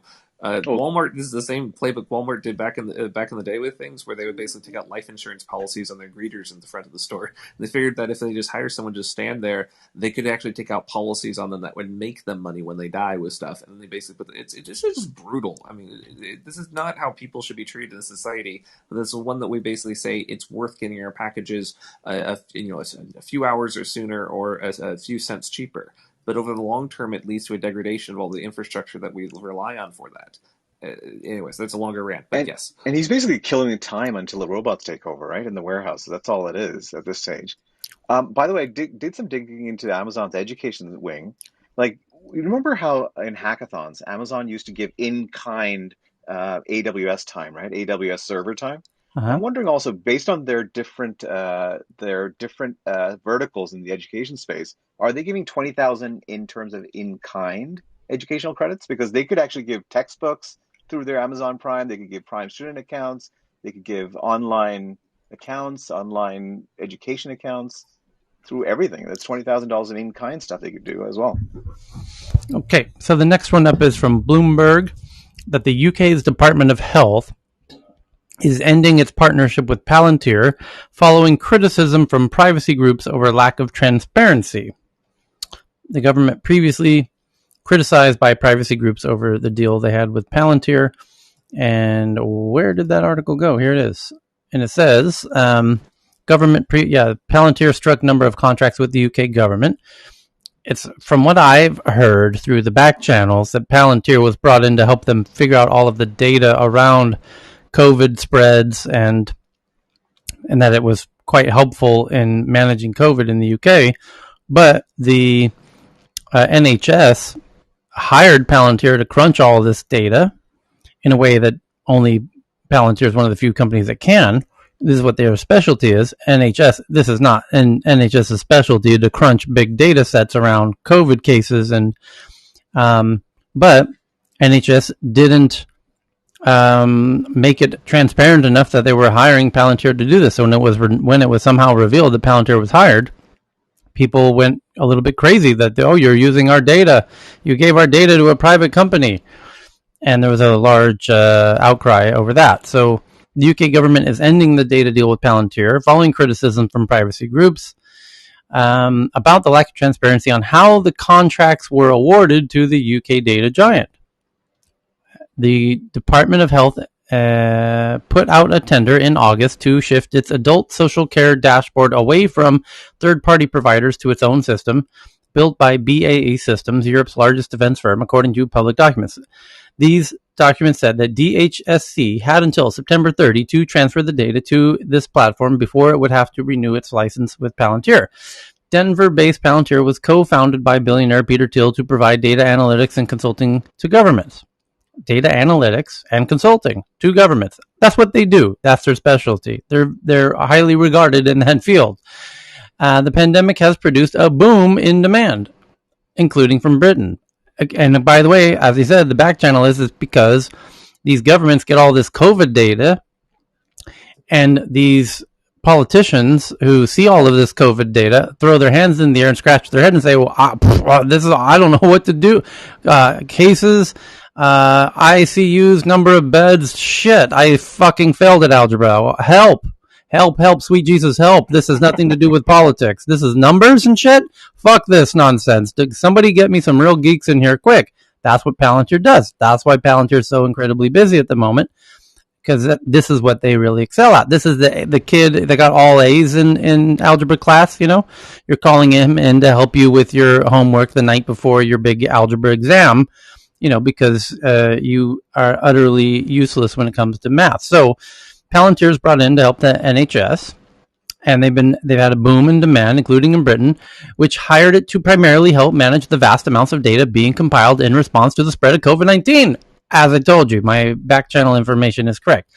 The company also has a number of different contracts with the UK government, including the Cabinet Office and the Ministry of Defence, and fucking everybody. Palantir's working with everybody, including the, dog walking agency. Yes, them too. And including the, tax office, the Department of Office, the Defense, all of it. Palantir's working with all of them.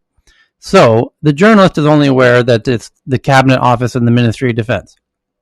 A spokesperson for the DHSC declined to comment. A representative for Palantir didn't immediately respond to requests for comment.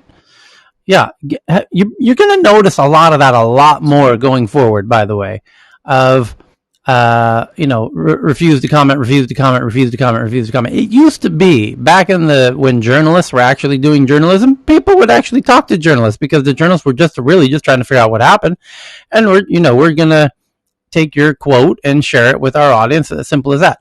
The problem is we're now in the age of activist journalism where they're weaponizing their reach and platforms. And so everyone's like, no, fuck you. I'm not giving you no quotes. No. I'm not falling for that trip. This is just the unfortunate reality of journalism 2021. No one's going to talk to journalists even off the record. Hey Tyler, can I go back before you go on the journalist part, which is back to the privacy issue? The EU claims to be so restrictive of their, GDPR and all of their privacy. So giving that to Palantir is going to have, that their population has a certain expectation of how their data is used, and whether they even got the correct permissions originally or have, exclusion to that to use that and then give it to Palantir. They're going to come under huge scrutiny there. Yeah, it says the UK government has been criticized for how it handled sensitive data during the pandemic. The NHS allowed Palantir access to sensitive personal data of patients, employees, and members of the public, though the agreement required that the data be stripped of personal identifiers or aggregated before being shared. After lobbying from privacy campaigners, the UK government said it would consult with the public before extending contracts between NHS and Palantir. The DHSC will no longer have any contracts with Palantir after the transition, according to data available on public websites. Government documents show that Mosaic Services won the tender, which tracks real-time information such as data tests, hospital discharges, and available care. The London-based IT consultant clients include companies you never heard of. So now you're going to have really subpar analytics on your data, and well done. Tyler, but you have to remember that we had laws passed because of the pandemic, which gave emergency powers to the government. And that means that they're not breaking the law. Right. The emergency powers thing was something that was very important on this. One thing I just wanted to highlight real quick is the green badgers. So when the Snowden things were happening, there was some internal things with NSA about whether or not essentially who screwed up what with things. But one of the things that essentially they had during the NSA stuff is they privatized a large amount of their workforce with Booz Allen Hamilton, and they said, well, those are the green badger people coming in with stuff, and they have a different set of access. They don't technically work for the government. Technically, they work for a subcontractor of the government that technically has 80% of their contracts with the NSA. And that was what Snowden was with, and that was the whole up for a few weeks with things. But the reason I bring that up is that there is basically a function of government where it's not that the government lacks these capabilities or competencies, or lacks access to them, in fact, for being able to analyze data sets, make them look pretty, be able to make sense of it. It's the fact that politically that is something that's dangerous, because any time that essentially one of those very competent organizations that can analyze data comes back internally and says, by the way, we're wasting money on this port project over here. Well, that makes you a political target if you're honest about things. And if you're the most honest ones with things, the most accurate ones, are basically vulnerable during election cycles for saying, well, that was pork in my district. Obviously, this is a government waste and abuse thing of the group that was doing the research. So what you do is you fire all those people involved. Now, what ends up happening is that politically, they need to basically still maintain some of those capabilities. So what they do is they basically say, hey, if you go private sector, we'll subcontract out to you and you can sell it to us at a premium. But this also allows us politically hold you at an arm's length distance where you can take round robin between 2 or 3 different contractors, just enough to say, technically, oh, wow, you shut that government waste, fraud, and abuse thing, even though it was a thing investigating such. and then at the end of it, you can basically hire them back. The reason why I'm highlighting how this game works essentially on that side is because there's a unique aspect of this for intelligence agencies specifically, where what they will do is they say, it was illegal for us to collect that information to process, but as long as it was a private group doing it that we subcontracted out to, they can pretend like something happened one way or the other. So the fact that this power was actually used during COVID is like to save lives is this thing. That makes sense. But this is an iteration of a long-standing arrangement and a long-standing pattern. If those people are actually concerned about their data, they should be asking questions about governance of essentially who's making the decisions on where that data goes, rather than whether or not one particular company gets hired or not. Because this is a long-standing pattern that is starting to become very, very, very prominent, but the roots for that are much older than that. This is only going to get worse, right? Oh, no. This will only get worse as the costs for healthcare rise during this pandemic. Yeah, it's working. Okay. This could be an excuse.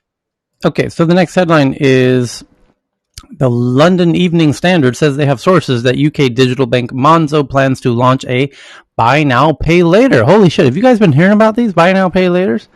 Now the neobanks are all hot to add buy now, pay later. By the way, it was only how many days ago that the other UK-based neobank Revolut added buy now, pay later. What was that, 48 hours ago? Or was that yesterday?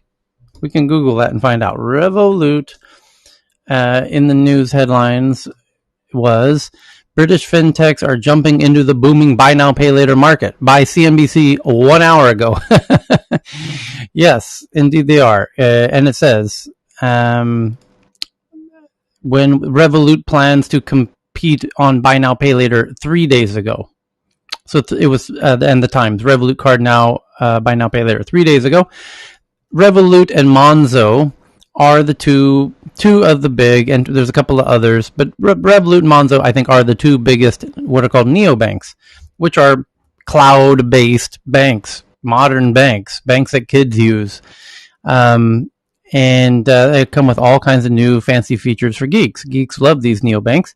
And the fact that they're jumping into buy now, pay later tells you these are very forward-looking, progressive neobanks. But the fact that Revolut jumped into it 3 days ago and it took 3 days later for their competitor Monzo to announce it, that tells you it's not really that hard to do the buy now, pay later announcement. The hard part is getting all of the merchants on board. But this headline says UK fintech firms Monzo and Revolut are planning to launch their own buy now, pay later services. Buy now, pay later plans let users spread the cost of their purchases over a series of interest-free installments. The buy now, pay later space is attracting interest from major companies, including PayPal, Amazon, and Square. Yes, they're all doing buy now, pay later. Amazon partnered with Affirm in the US a week ago. Square purchased Afterpay in Australia a month ago. PayPal announced buy now, pay later within the past couple weeks. It's just a buy now, pay later bonanza all over the planet at the moment. So the question is, who's going to be announcing one tomorrow? It's starting to outpace people announcing that they accept Bitcoin or launching NFTs. It's getting that crazy. Like, I'm expecting McDonald's to launch their own buy now, pay later, by next week sometime. So, to that point, the very next headline is from CNBC that Affirm, the America's buy now, pay later, who just announced they got the exclusive deal to work with Amazon. And my, oh my, that's one of the best tech deals of the planet. Imagine getting Amazon and you're a buy now, pay later company. And now when people check out on Amazon, they're doing buy now, pay later through your buy now, pay later system. Now you know why their stock shot up 30% last week during that announcement. And their stock is up another 20% today because of their quarterly earnings report where they grew up 71% year over year. And the stock is in the headline itself from CNBC, as it says, the stock is up 20%. And they are one of the few publicly traded buy now, pay later companies. And that's why I invested, because the space is booming, even though Klarna would be my first. But Klarna is not publicly traded yet. So anyway, the next big headline is that from Bloomberg, that Tinder has a new CEO. Named Renate Nyborg, who last served as Tinder's general manager of Europe, Middle East, and Africa. So she just got promoted because somebody who I really like, Jim Lanzone, a lovely guy, he was running CBS Interactive before Tinder, and now Tinder CEO Jim Lanzone will be the next CEO of Yahoo. So he went over to Yahoo, and Renee Nyberg went over to Tinder. Or she was already at Tinder, but for Europe, Middle East, and Africa. She just took over Jim's seat as CEO, as he's now CEO of Yahoo. And let's hope Jim can do something with Yahoo. That's a challenge. Oh boy, that's a challenge. I'm tempted to call him up and see how I might be able to help, because that would be interesting to see. He can collect essentially a golden parachute paycheck as he goes through another round with the things, like Mercy Meyer with things. She gave it a go, and she's like, well, I could do this other stuff, and then, oh wait, NSA's on my doorstep and saying that we get jail time if we don't cooperate with this thing, and oh wait, here's essentially some mail. Can we do mail? I did Gmail back in the day, and you know what, during that time she did end up getting board seats essentially for for Alibaba and for Walmart and all these other things. So there's actually being a CEO of Yahoo can have some very unique advantages. It's just not necessarily for the company and the people on it. Marissa made a killing out of her stint there at Yahoo. She went all for it. Yeah, well, she had a kid during that time as well. So props to that. It was miraculous how much stuff she got in there with things, and part of that is keeping your lieutenants very, very happy, and she did a very good job about that. Yeah, WiseTrack, which facilitates buy now pay later services for in-person business transactions, raises $45 million. All you need to know, that whole space is booming. And Vice has an article that I have an issue with, and here let's dive into it. It says they have a report that since 2004, my main complaint is the tonality of how they position and frame this. It says that since 2004, Microsoft, Amazon, Google, Facebook, and Twitter have earned $43.8 billion in contracts with the Pentagon, mostly in relation to the war on terror. No, it's not in relation to the war on terror. Not at all. And that's the problem. Is they're trying to, by creating the headline in that way, they're really shooting themselves in the face journalistically. Because let's unpack this, but please note the headline and how it's phrased. That since 2004, Microsoft, Amazon, Google, Facebook, and Twitter have earned $43.8 billion collectively in contracts with the Pentagon, mostly in relation to the war on terror. No. It really has nothing to do with the war on terror, as I will now explain. But first, can you just repeat the headline one more time, please? I missed it. Okay, the headline is, report, since 2004, Microsoft, Amazon, Google, Facebook, and Twitter have earned, collectively, $43.8 billion in contracts with the Pentagon, mostly in relation to the war on terror. And what I have a problem with is especially that last bit about mostly in relation to the war on terror. Because just to really get right to the punchline, it's all as they wait till the very end of they spend the whole article, it's very lengthy, talking about how the war on terror, how it's terrible, terrible, terrible, and big tech has got their bloody hands all over this, and the war on terror, and big tech, and the government, and the Pentagon, and the war on terror. And now they're going after brown people and black people in war on terror for the past 20 years, and black people and brown people in war on terror and big tech. And then they get to the very bottom and they say, okay, now here's what we actually noticed is it's a whole bunch of cloud services. Google Cloud, Amazon Cloud, Microsoft Cloud, and it turns out Twitter got fucking nothing. But we just threw them under the bus just right along with them to make it seem like it's a big tech issue. They just have all the intercepted surveillance data on their populations that is in the same data centers, and what this is physically doing is it's saying, oh, we'll rent some racks on basically the next floor up that we can run a cable to. And I wish people would be more literal when they look at the physical allocation of these monies with things, because it's somewhat comical when you actually look at the things. Because they talk about, oh, this big cloud thing and that big cloud thing. It's literally just running like a few dozen cables between floors of a building or of a collection of buildings. It's not that exotic. No, but just the idea that the government DARPA. Tyler. Yes. There's a breaking news in the UK from Sky about an Afghan commando which has just been arrested, who was extracted from Afghanistan, but he's you can check it out, but he's I assume he's a terrorist. I don't know, but I'm assuming the police have arrested him. Where in London? Yeah, no, in Manchester, I think. Okay, let me try and find this one real fast. Manchester. I'm on Here my we go. walk, so. Okay, armed police arrest Afghan Special Forces commando at Manchester Hotel is the headline. This is in the past 5 minutes. Armed cops arrest Afghan Special Forces commando at Manchester Hotel after fleeing Kabul on evacuation. So he managed to get on one of the planes. And it says police can hold a suspect for up to 96 hours without charge if suspected of a serious crime. They can hold a suspect for up to 14 days without charge if arrested under terrorism legislation. Okay, well, that's good. The people at Guantanamo Bay would love to hear that. So, armed police have arrested an Afghan Special Forces commando at the hotel in Manchester where he had been in quarantine with his family after arriving on an evacuation flight from Kabul.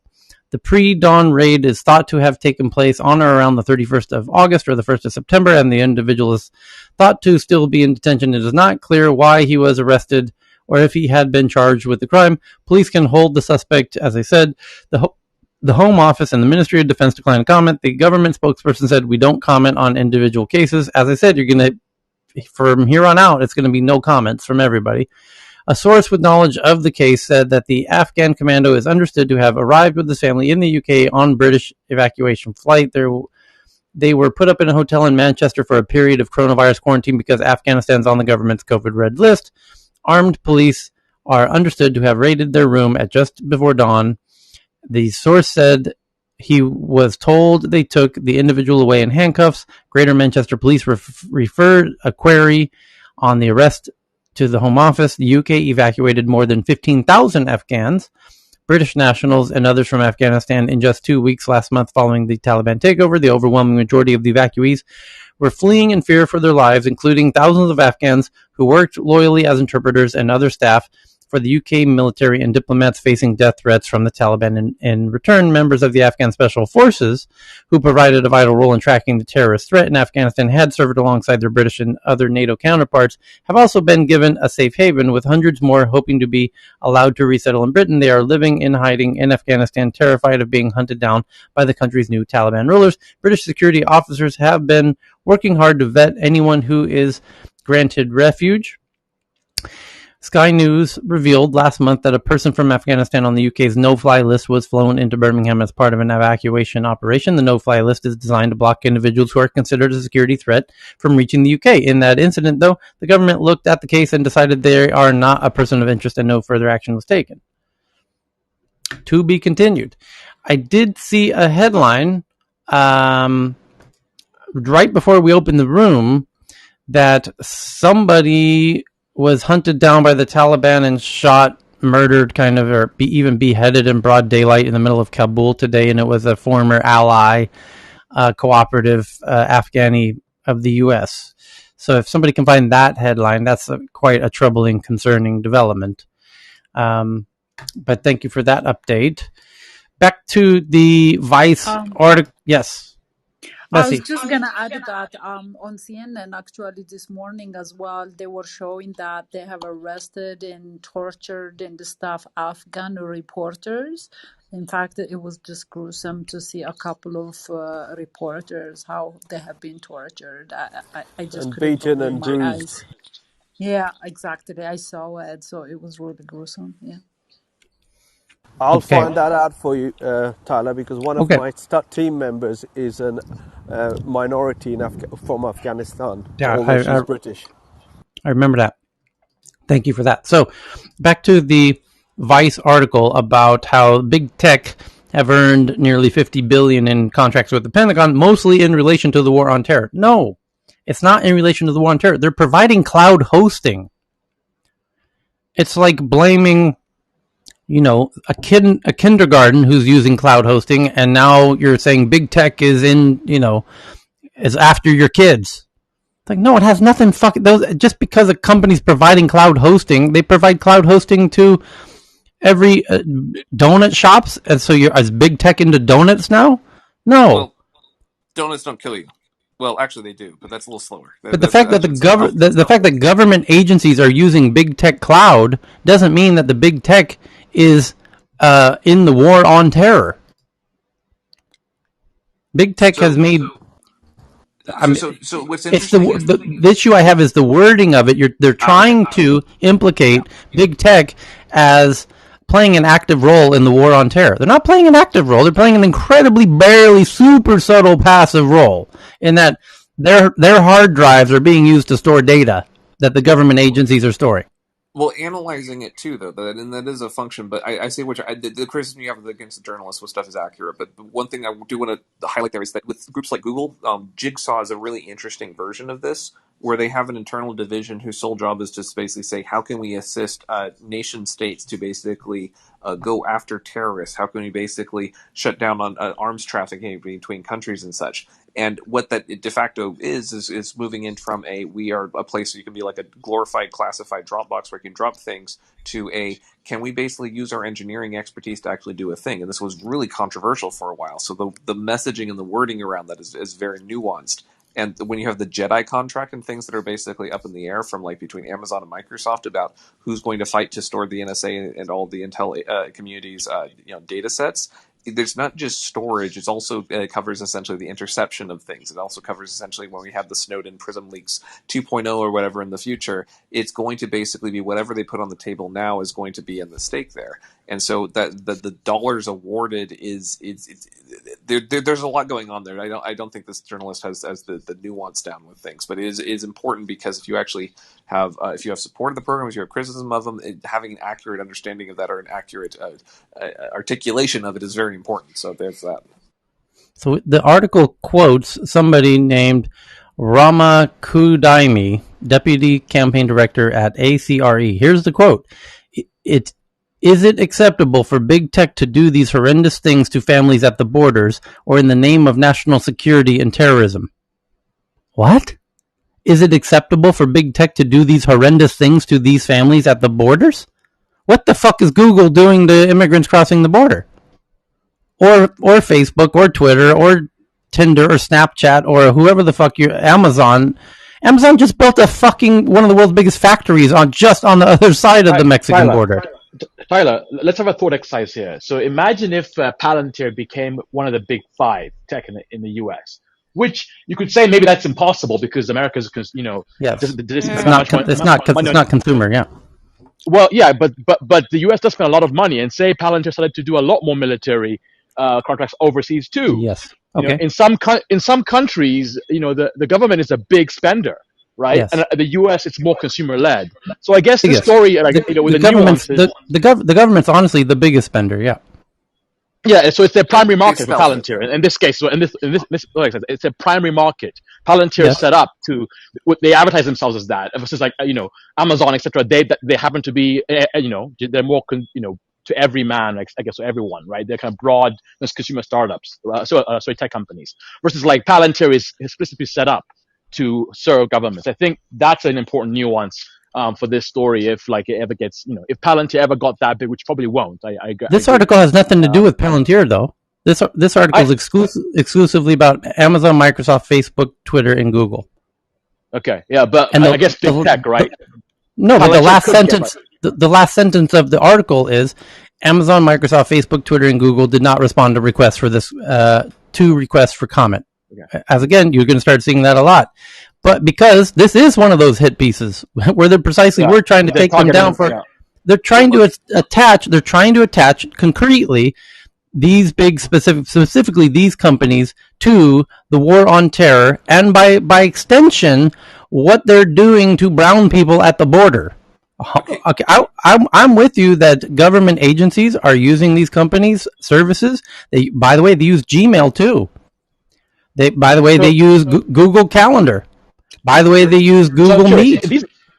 In these news outlets, the question is why?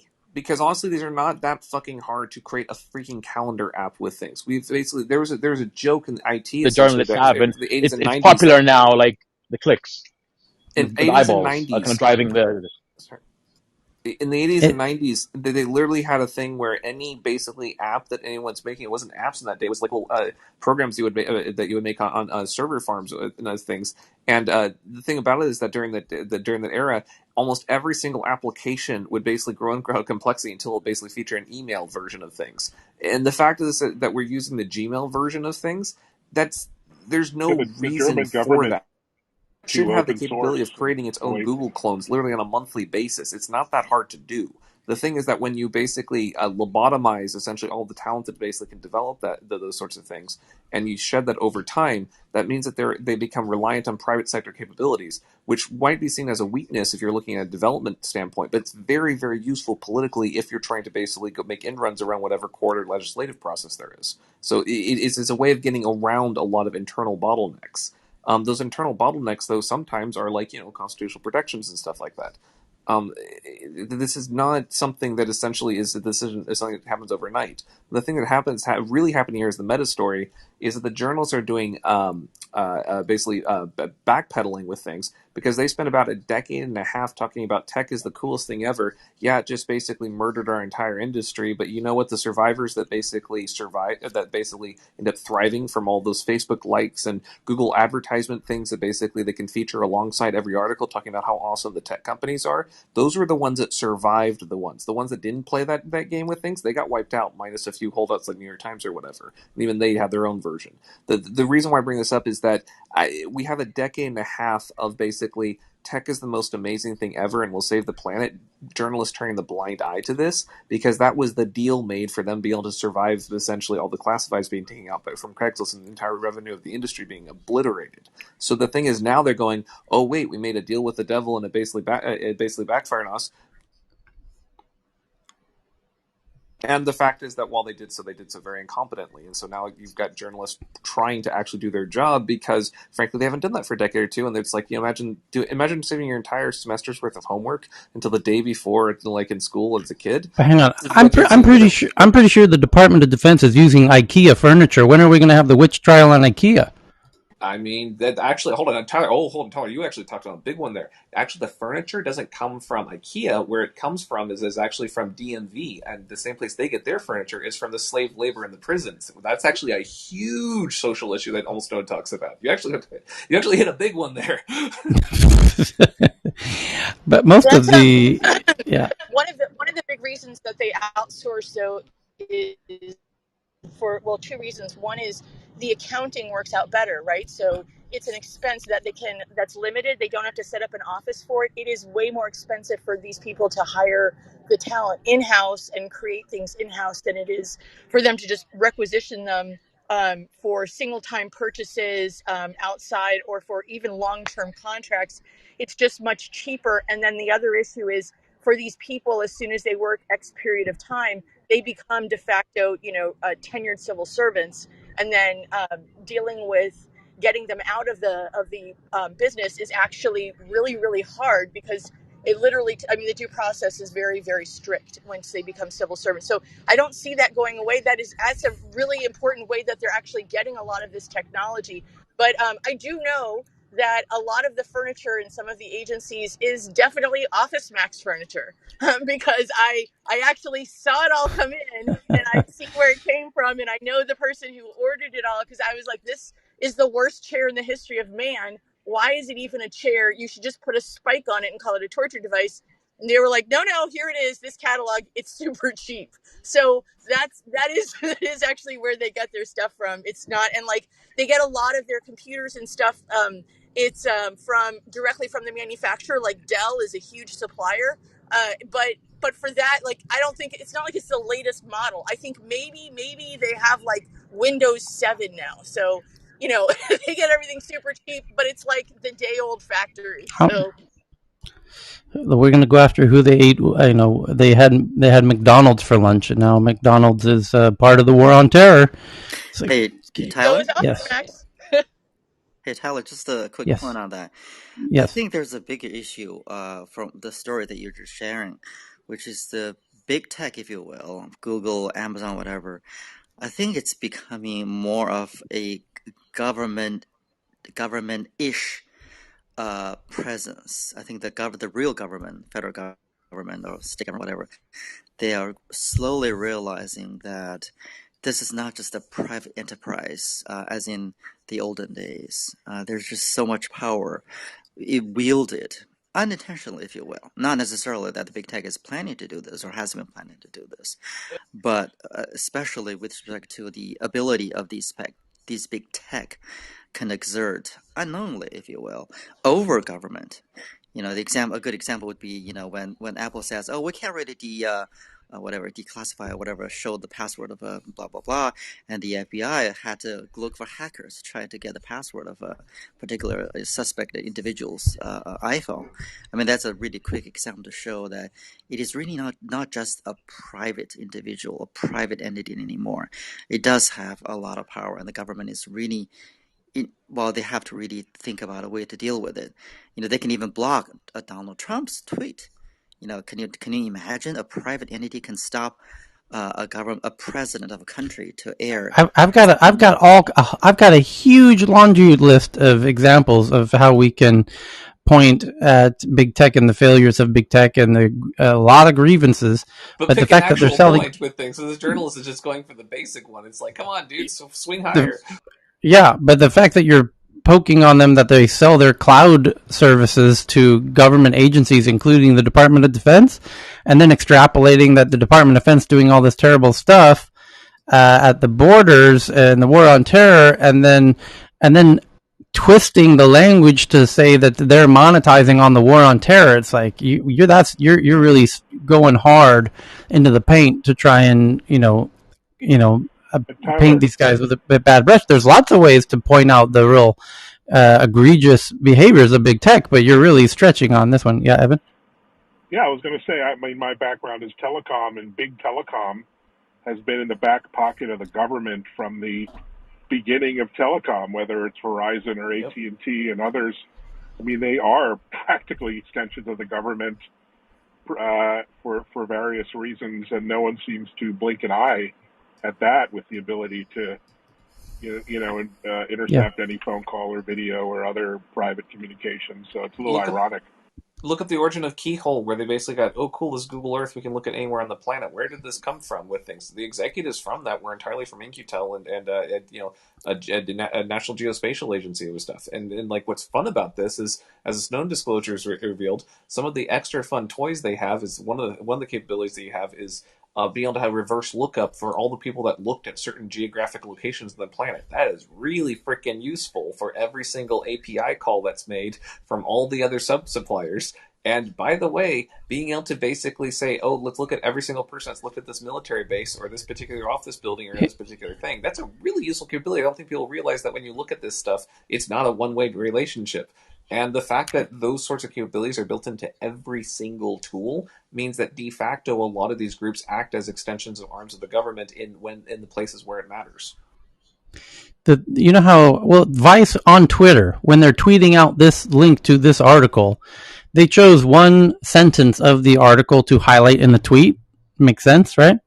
Here's the sentence from the article they decided to showcase as the tweet, and then they link to the article.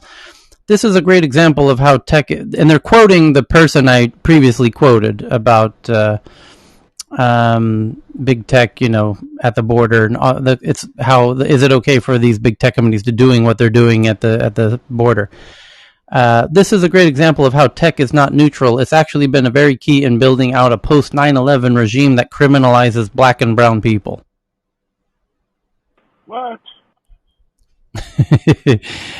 Run, everybody! Google and Facebook, they're coming for you. Amazon's after you. If you're black or brown, Amazon is after you. They are hunting you down in the streets. Run.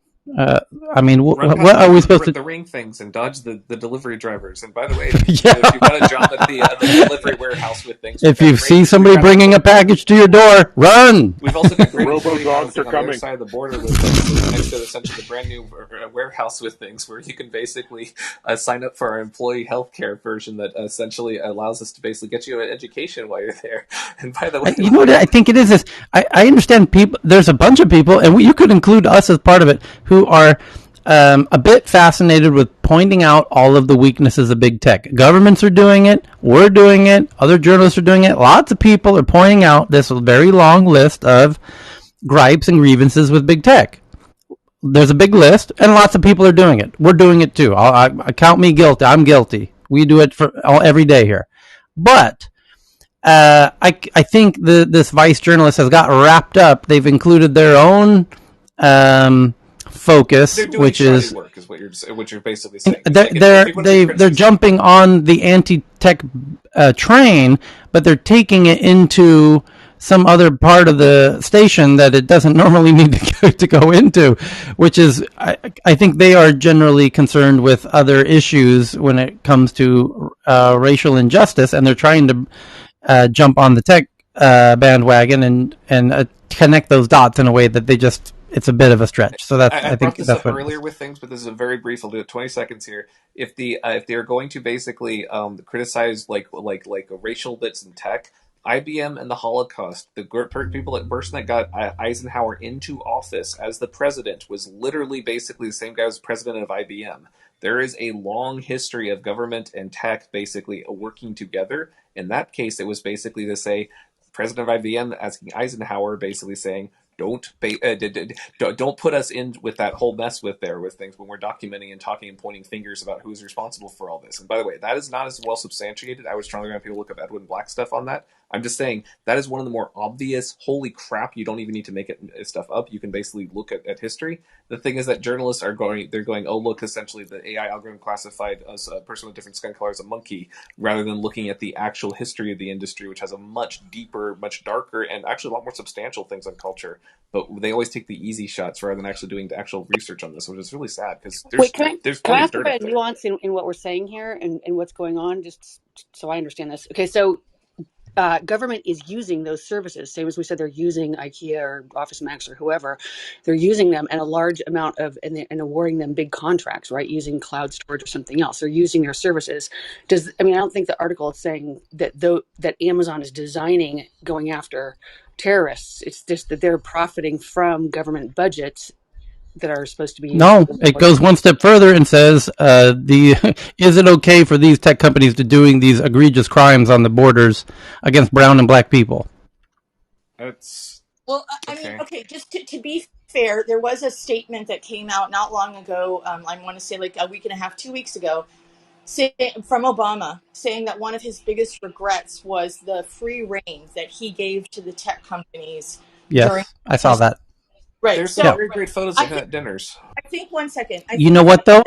I'll tell you what, he didn't have a choice, because I was watching when he was doing his fundraising campaigns.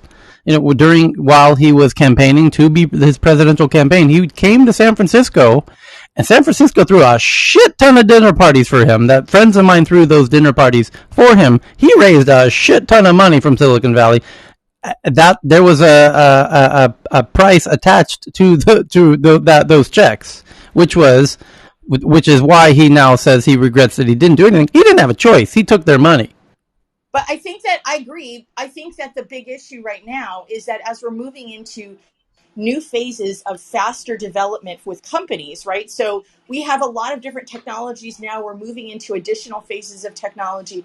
I think all of these different companies and that are warning against it, and really the journalist is saying, look, we're doing this again. We need to look at what happened. I mean, they're kind of heralding a repeat, and I think that is okay for them to do that. I think it's warranted. It's something that, look, we see what happened before. Unbridled growth makes some good things, but also some bad things. So we have to be cognizant of that. And that's a fair statement. Tech repeats itself. This is one of the things that for people who have been in it for a little longer and why they get a little more cynical is because literally the same headlines, the same technology, the same fundraising patterns, the same like fake scandals that get repeated and the actual scandals go in the background with things. It repeats about every 7-8 years, sometimes less with things. And the thing about it is that it always has new words each time. And so the way that the metagame works is basically referencing the last few times that it happened. And then because technologists look to the future, and that constant focus for that gives the industry an incredibly shoddy, basically almost like amnesic property that's really amazing to watch. And so when you have these old geezers or whatever that can't find work in Silicon Valley despite having worked in it for 40, 50 years, part of that is because they've got too long a memory. So when a manager says, we're going to get excited about this, and then they start handing out Kool-Aid for something, they say, we tried the last 3 times, it had these issues, try it essentially this way. And they're like, no, you need to get in with the new thing. And the buzzword bingo to constantly make something look new while the fundamental things remain unchanged. This is less my point. There's actually a Teal founder fund. They were saying, where's our flying car type kind of things. For them, the argument was that essentially we stopped innovating in the 60s. Most of the stuff we've done since then have been basically with how to make lights blink on screens and how to get people essentially to communicate essentially basically with something only slightly better than we got with the telefaxes back in the day. The thing is, because we have so much surface level changes, the underlying structure of society, the underlying a relationship between citizens and government, the underlying communities, things, those fundamentally are more or less locked in. The thing is, we can change a lot on the surface, and you can take a lot of churn and make a lot of money with that. If you actually want to fix these issues, it often means going outside of tech to other industries, or going outside of industries and working with policy or working with community building. And that's something that tech honestly would rather just have like a nice progression with a nice little quadratic growth curve with making money for your valuation to pawn off the artist selling out to a higher bidder with things with the disruption. And by the time they have their exits, the money has been changed, and you can repeat the whole cycle over and over again. It's very profitable to do so. But if you're actually using the tech to solve social problems, you're doing it wrong. You have to go outside to basically make that happen. Wait, Chris, let me jump in. Let me jump in with a different angle there, which is just that tech plows forward with creating new things and that have new impacts, and they keep going forward without understanding what those impacts are. And then we get somewhere where we've got privacy issues or AI issues or security issues or anything else because they keep plowing forward for the immediate goal without slowing down to look at the long-term impact, right? Well, no, So they know the impact. They were just warned against it and they ignored it. I can certain decades departments of stuff are warned leading into these against it. things. Certain their ethical group will warn their product group, and the product group is like, too bad, we want to push this out, or marketing wants it out. So certain, but the overall impact is that the company moves forward or the technology moves forward without understanding or slowing down or considering the long-term potential impacts. There's kind of breaking news. I had 3 people all in a row, tweet at me here in the past 10 minutes, and they're all tweeting essentially the same article. And this from the New York Times. A judge orders Apple to ease restrictions on app developers. The decision could have major implications for thousands of businesses that pay Apple billions of dollars each year. A federal judge on Friday said Apple can no longer force developers to use its payment system in their apps, a move that will allow companies to avoid Apple's commission of up to 30% on some app sales. The order could upend the economics of the $100 billion online market and is a major setback for Apple, which counts on revenue from its App Store to fuel its expansive profits. The order came as part of a ruling in a prominent legal case between Apple and Epic Games. So it sounds like Epic won their case here. And it shows a photo of Tim Sweeney, chief executive of Epic Games, arriving at the court in Oakland. The order came as part of the ruling in a prominent legal case between Apple and Epic Games, the maker of the popular game Fortnite, that sued Apple last year over its App Store policies. In the ruling, Judge Yvonne Gonzalez-Rogers, that was the judge of the U.S. District Court of the Northern District of California, in Oakland, said that Apple violated California's law against unfair competition, but she ruled in favor of Apple on other counts, including that Epic breached its contract with Apple. Yes, it did, and they know they did. Nobody disputes that. When it allowed Fortnite users to pay it directly instead of via Apple inside of its iPhone app last year. Of course, the decision could have a major ripple effect across the digital economy. If Epic prevails after expected appeals, companies would have a new way to avoid the App Store commission, which runs as high as 30%.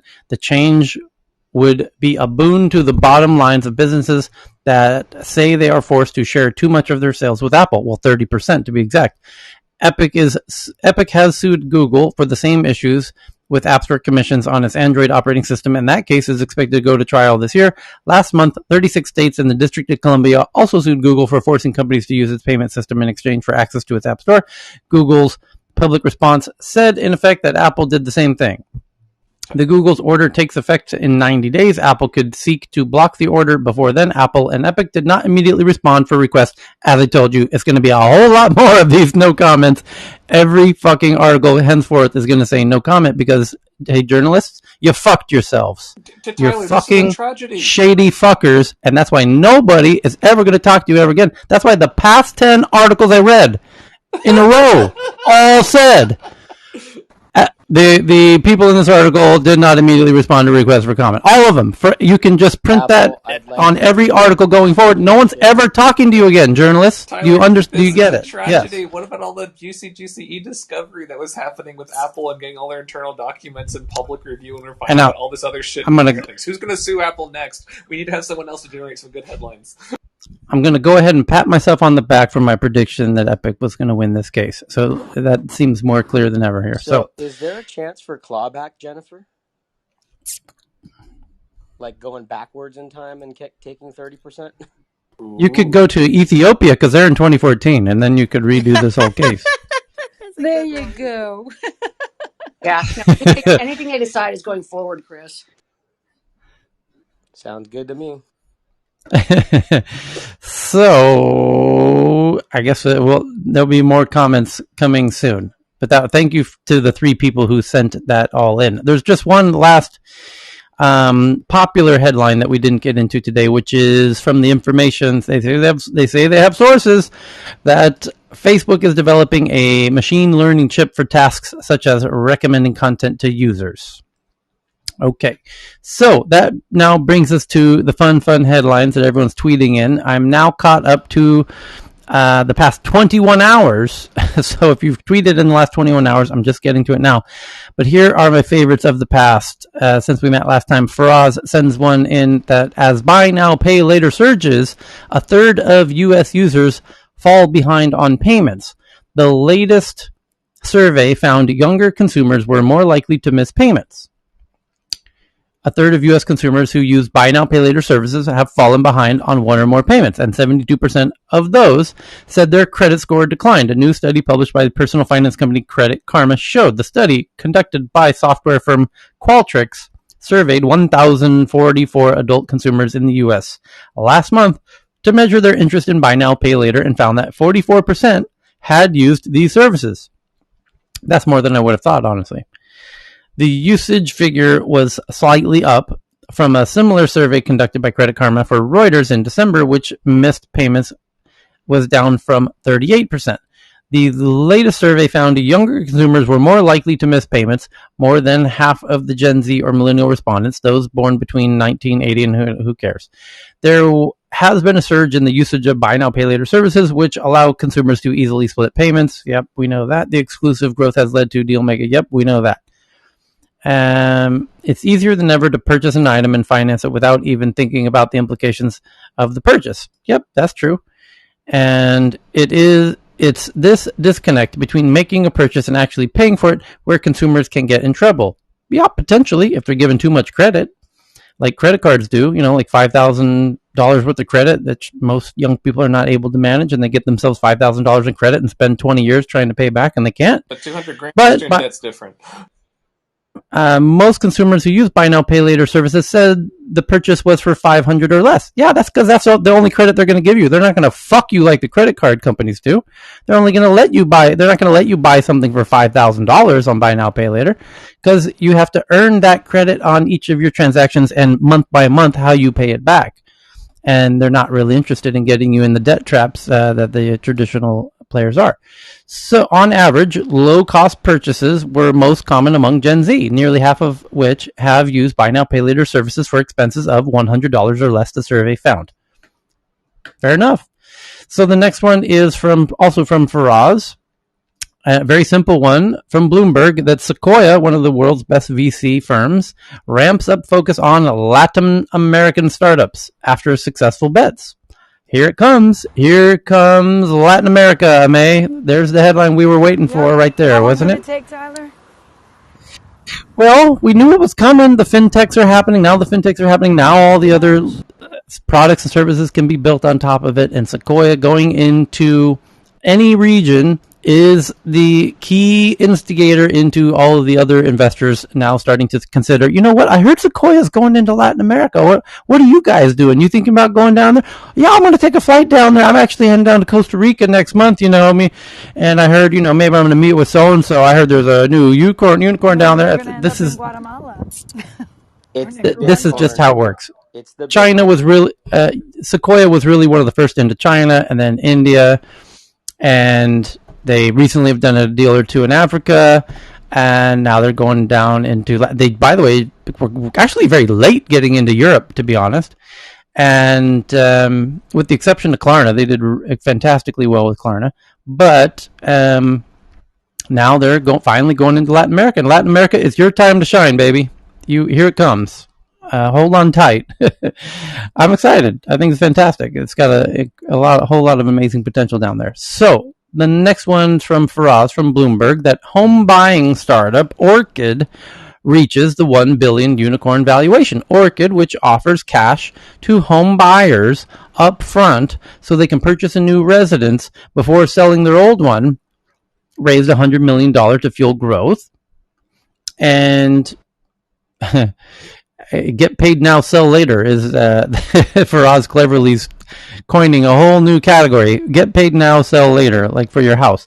But Orchid basically allows it's replacing mortgages essentially. So note to banks out there, the fintechs are starting to take over another one of your yet lucrative arms of one in your Swiss Army knife, which is the mortgage part. They're going to take over the remittances and the mortgages and all kinds of loans and car loans and this and small business loans and this and that, all of it. They're going to take over all of it. And then blockchain is going to take on that with DeFi. Blockchain is going to cover all of that because you can do peer-to-peer with secured tokens. And so you'll be able to do reverse mortgages. You'll be able to do like loan shops and stuff like all those predatory lenders are going to be taken out of business. It's awesome. Okay, so the next one's the JioPhone. Next rollout to commence before Diwali in advanced trials now. And everyone from outside of India is thinking, what the hell is Diwali? Which happens to be November 4th. So just a little cultural translation there. It's the JioPhone of lights for everyone. Yeah, the Festival of Lights in India. It's one of the coolest. Festival. It's beautiful and wonderful, and it happens to be November 4th, so I'll just translate the headline.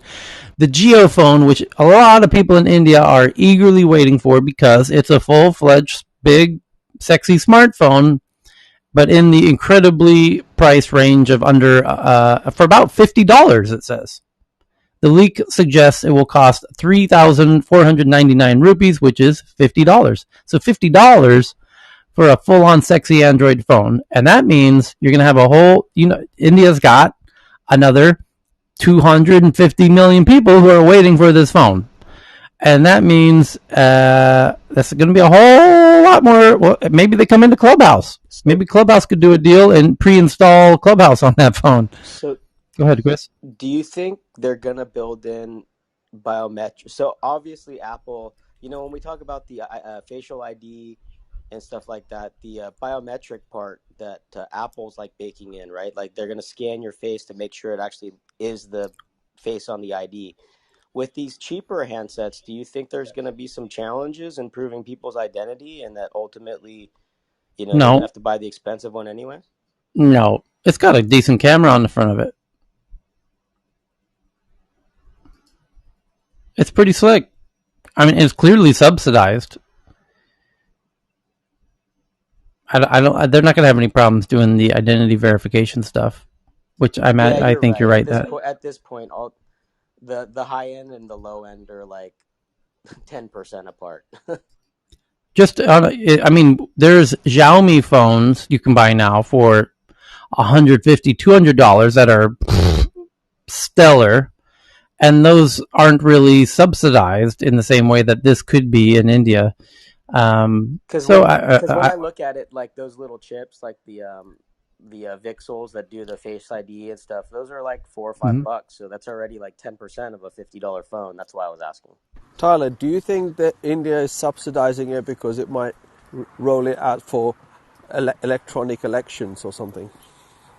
I don't. Vinay, I'll defer to people on the ground in India on that one. No, Ranjit here. So Geo has enough and more cash. So they just want more and more people into their building their super app in the future. So they can give anything for free. Just when they launched Geo 3G, they given internet for free almost for a year. I think 1 GB data or 2 GB data for a year before they start charging, and that killed most of the internet companies in India. And regarding Chris' question, camera is very important in India. You've seen the number of users in Facebook and Instagram from India. That also means people are taking a lot of photos, high-end camera. So I don't think Geo will compromise on that camera thing. Okay, thank you for the additional cultural context on that. The next one's from Evan, sends in this one from Bloomberg, that a solar startup born in a garage is beating China to cheaper panels. That's quite a big headline. Australia-based SunDrive has made a materials breakthrough that promises to increase the efficiency and lower the cost of solar panels. You have my curiosity with this one, Bloomberg. And it shows a photo of it about 7 years ago. They started in a garage in Sydney. And what else? They mass produce it. I imagine they're not going to give away the true secret sauce in this Bloomberg article. They received a $2 million grant from the Australian Renewable Energy Agency. About 95% of solar panels are constructed out of photovoltaic cells made from wafers of silicon. To pull electrical current from the cells, you typically need to fuse them with metal contacts.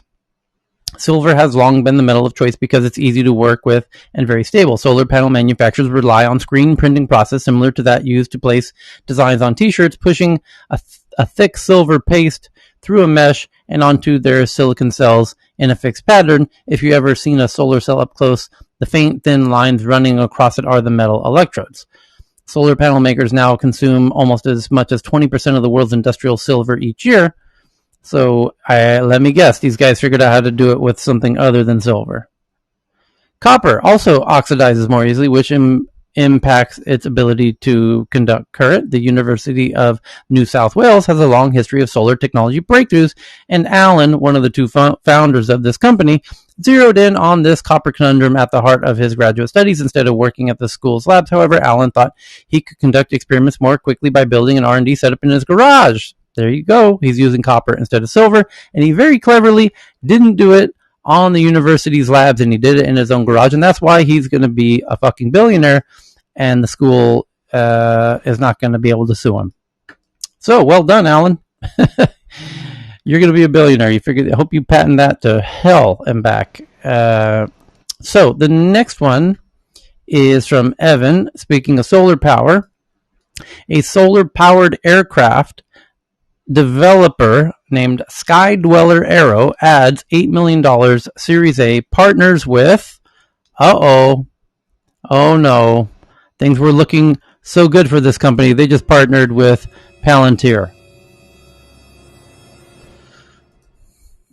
Of course, I'm jesting. That's probably fantastic for them, and I'm just wondering what the hell Palantir has in mind with a solar-powered aircraft. Maybe it's collecting data, like cameras,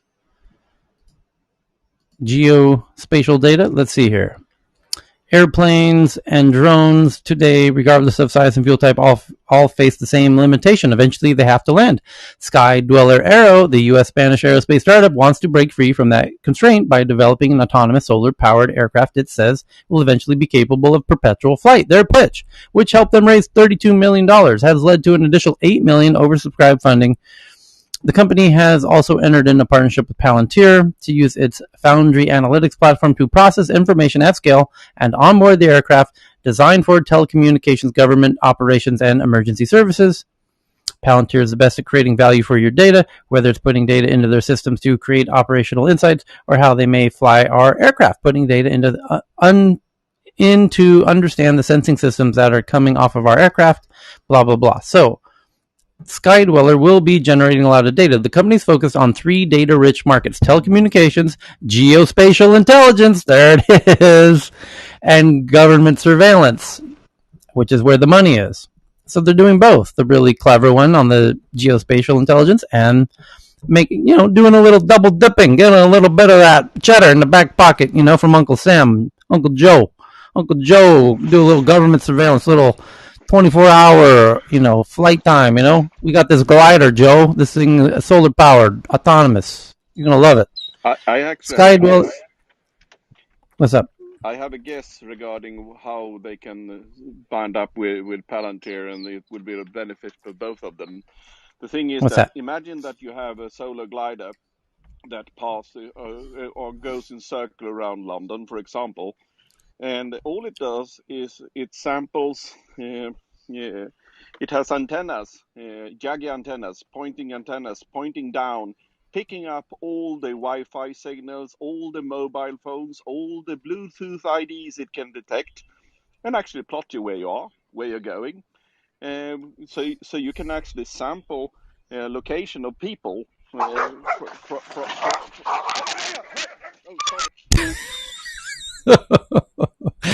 happened? This is epic. A few holes from that was hilarious. One of the other dogs. Sorry for that. But yeah, end of rant. You okay? Yeah, the puppy is okay as well. But that was noisy as hell. Sorry for that. Who won the fight? Probably the elder dog. He is only 5 months, the pup, and the other one is 9. So it was traumatized. Get him on some VR, post-traumatic stress disorder, VR treatment. Yeah, sorry. Yeah, but you understand. That's all right. My drift. By just having antennas, listening and plotting, what do you see below yourself? You would probably be able to do some really, really crazy shit with big data. You are done. Okay. There was someone else that wanted to jump in on this. Kevin, I invited you, and Tom, I invited both of you up. It seems like you're not able to. You might have to jump out and back in. So, anyway, that's the solar-powered autonomous plane that just raised some money. And then the next one is Google is under investigations by the EU for forcing Android devices to be pre-installed with Google Assistant, report says. The tech giant's AI-powered voice assistant debuted in 2016 and has been a default feature of the new Android devices since 2017. Yeah, exactly. You think they're not going to include Google Assistant in their phone? You think Apple's not going to include Siri? Google is facing another antitrust investigation in the EU. Investigators are said to be probing the dominance of Google's voice assistant on Android devices. The bloc has issued the tech giant almost $10 billion in antitrust fines. They're just getting greedy now. They've just found another way they can find them. Let's got to run back to the piggy bank. We need some more money. Hey, we need some more money. Anyone got any ideas how we can get some more money? I don't know. Maybe we could find Google again. They're probably good for another $5 billion. I think we could get them for, what can we get them for this time, Ralph? I don't know. What maybe we could get them on this whole. They have the Google Assistant. They seem to only have their own assistant. They don't have Apple's assistant on their phones, and they don't have Alexa. So, hey, antitrust, let's go get them. $5 billion, here it comes. You know what's messed up about it though, Tyler? The companies do the things to us, and then the governments collect the money, and then we never see the money for the bad thing that got done to us. Google's facing another European competition investigation, this time over the dominance of its voice assistant on Android. Okay, on Thursday, Sam Wicken, managing editor of regulatory news service MLex, tweeted that the tech giant faced another investigation from European authorities over possibly forcing device manufacturers to use Google Assistant as the default voice assistant on the Android devices. A Google spokesperson told Insider, "Wow, Google actually commented, holy shit, I'm eating my shoe. Android provides more, and you gotta love how insightful this Google spokesperson is. Android provides more choice than any other mobile platform. Manufacturers can choose which voice assistants to install on their devices, and users can also choose which assistants to use and install. The EU Commission declined to comment. Okay, so I was half right. So Google Assistant, equivalent to Siri on the iPhone, has been the default feature on most new Android devices since 2017. Earlier in 2021, EU competition chief Margrethe Vestager signaled she was unnerved by the dominance of a few voice assistants on the continent. Hey, Margaret, maybe that had something to do with Article 22 in the GDPR, which basically made it that regulation makes it really rather difficult to build an AI. Maybe that had something to do with it, Margaret. Maybe that's why the EU doesn't have any leading voice assistant companies, Margaret. Maybe go look at your own Article 22 of your GDPR. In the EU, Google Assistant, Amazon Alexa, Apple Siri are the leading voice assistants, she said at the time, adding that there are concerns about default settings and pre-installation on voice assistants. Well, there should be a concern about you regulating AI out of the EU, but the EU has already fined Google for anti-competitive behavior, including search, shopping, and Android three times in 3 years for $2.7 billion in 2017. And for $5 billion in 2018, and for $1.7 billion in 2019. It's time to go back to that cash drawer. We got to go ring that cash register just one more time, Google. Hey, Google, we didn't get you in 2020. We're going to make up for it in 2021. We got you again. This time on your voice assistant. We'll get you back next year. Don't worry. We'll be back again. That well's got plenty of water left. We're going to keep wetting our beak in this endless pool of free cash. Thank you, Google, for helping fund the EU. We appreciate your business.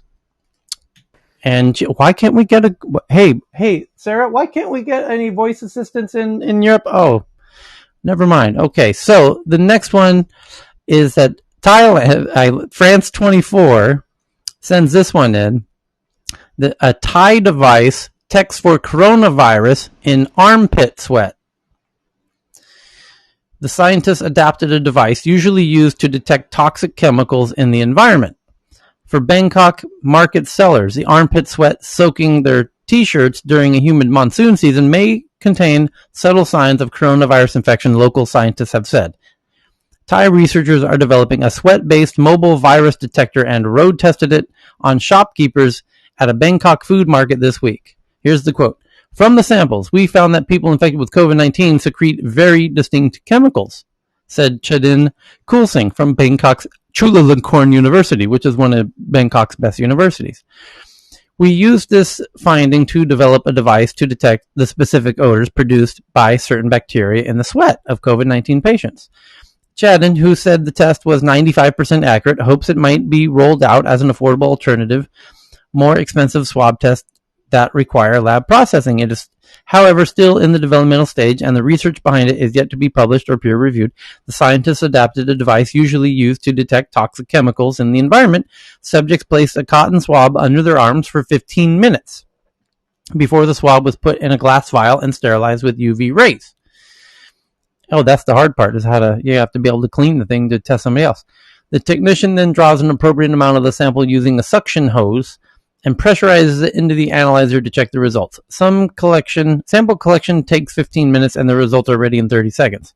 The sweat test received the thumbs up from Bangkok market vendors who said that it was a much more pleasant than nostril swab test. Well, hey, the ladies selling the pad thai in the food market approve. So the sweat test is more convenient because I get to work while waiting for the results, says 43-year-old watermelon seller told AFP. Oh, I can see the face of the watermelon seller right now. With the PCR test, I'd have to be at a testing center, sit and wait for the results, and it just wastes my time. Thailand, battling its third and worst COVID wave, reported 16,000 new cases Thursday, taking the total since the start of the pandemic to nearly 1.34 million. So, as somebody who lives in Thailand and loves Thailand, and I have a very special place in my heart for Thailand and Thai people. This is a country that builds scarecrows in front of their houses to scare away coronavirus. So, the bar for medical discovery. Yeah. So take everything that anyone's doing with the biggest grain of salt you can possibly take. A salt shaker of salt and just spread it all over this article. But God bless them. They're trying something new, and it's nice. It's fun to see Thailand in a tech news article. Bless their heart, right? Pretty much. Bless your sweethearts, JD. Good hearts. So the next one is from. It's funny. I was imagining the pad thai sellers, and sure enough, the quote is from a watermelon seller. They don't even say the person's name, in part because if you use actual Thai people's names, they have the longest, most complex names of all people on the planet. They all have very cute, short nicknames. But if you're a journalist and you write their actual technical birth names, they're usually incredibly long and complex. So very cute that they called it the watermelon seller for that quote. The next one's from BB from South China Morning Post. It says Chinese AI firm pushes Siri claim to stop Apple's iPhone production. Oh boy, what's happening? Chinese AI firm seeks to stop Apple's iPhone production. Sales ahead of new device launch next week. Shanghai Xinjiang Intelligent Network Technology, also known as Xiaoai Robot, continues to push its nearly decade-long patent dispute with Apple over Siri. Apple's expected to launch the new iPhone 13 line and other devices in the U.S. at the event on September 14th. A Chinese artificial intelligence firm has asked Shanghai court to stop the production and sale of Apple's iPhones in China over a long-standing patent dispute involving virtual assistant Siri. Around a week before the world's most valuable company launches the latest update to the flagship smartphone, Shanghai Xinjiang Intelligent Network Technology, also known as Xiaoai Robot, last Friday applied to the Shanghai Higher People's Court for a preliminary injunction to ban the manufacture, sale, and export of iPhones containing Siri that infringe on its patent, according to the Chinese company statement that it was posted on its official WeChat account on Tuesday. Xiaoai Robot's chief executive Yan Hui said in the statement that Apple did not respect its intellectual property. Oh, this is rich. China accusing Apple of intellectual property theft. Now I've heard everything. The Apple should immediately stop the infringement, take down and stop selling the related products. The statement came a few hours before Apple, with a market capitalization of $2.59 trillion. Jesus, they're already halfway to $3 trillion. So at $2.5 trillion as of Wednesday, announced a special event on the U.S. September 14th when the company is expected to launch its latest iPhone 13 line of other devices. This event, like Apple's other product launches since 2020, will be held online. Responding to a request for comment on Wednesday, an Apple spokesperson referred to the company's previous statement issued on August 2020. Basically no comment. Told you. When it refuted the allegations in Xiaoai Robot's patent infringement lawsuit that sought $10 million, they're seeking $1.5 billion in damages.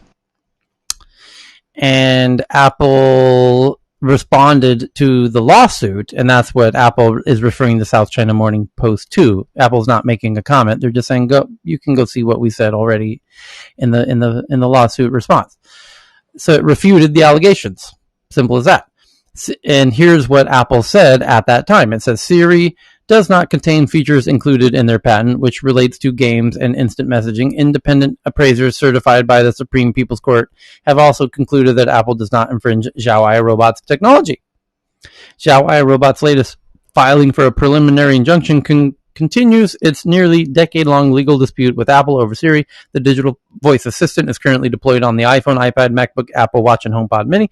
In June last year, Chinese Supreme Court ruled that Xiaoai Robot's patent was valid after multiple legal battles with Apple since 2012.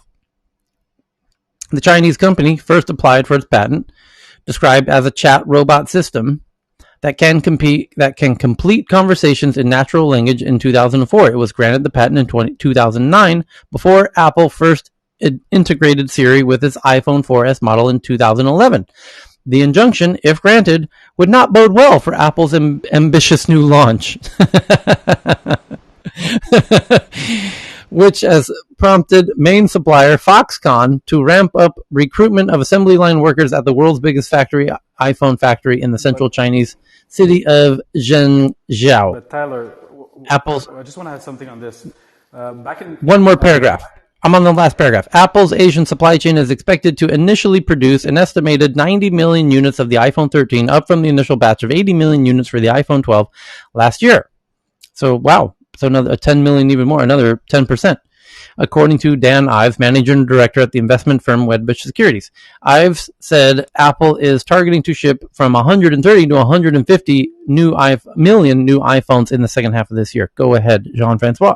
Yeah, back in the days when Apple bought Siri, because it was SRI company in 2010, they bought it for an amount around something $200 million. What I remember is that this technology was based on Nuance Communication company, the system that they used back in the days. So, there's no point at it. If there was something bad surrounding this, it would be Nuance that would be like really the one that the bad. Thanks. Done speaking. Right. Although, by the way, here let's get a little conspiratorial, shall we? We've been known to do this once in a while. Where's my X-Files theme? What if America's cracking down on Chinese tech in a very, very big way, and there's not a whole lot of American tech in China, with the exception of Apple. And so what if Apple became a political pawn in this growing tech tensions between America and China? Because China recently wrote a piece in one of the government newspapers, and it kind of sent shockwaves throughout China, that it was one of the most read articles in recent days or weeks or months, that is from basically Uncle Xi warning that America is fully kneecapping China's tech.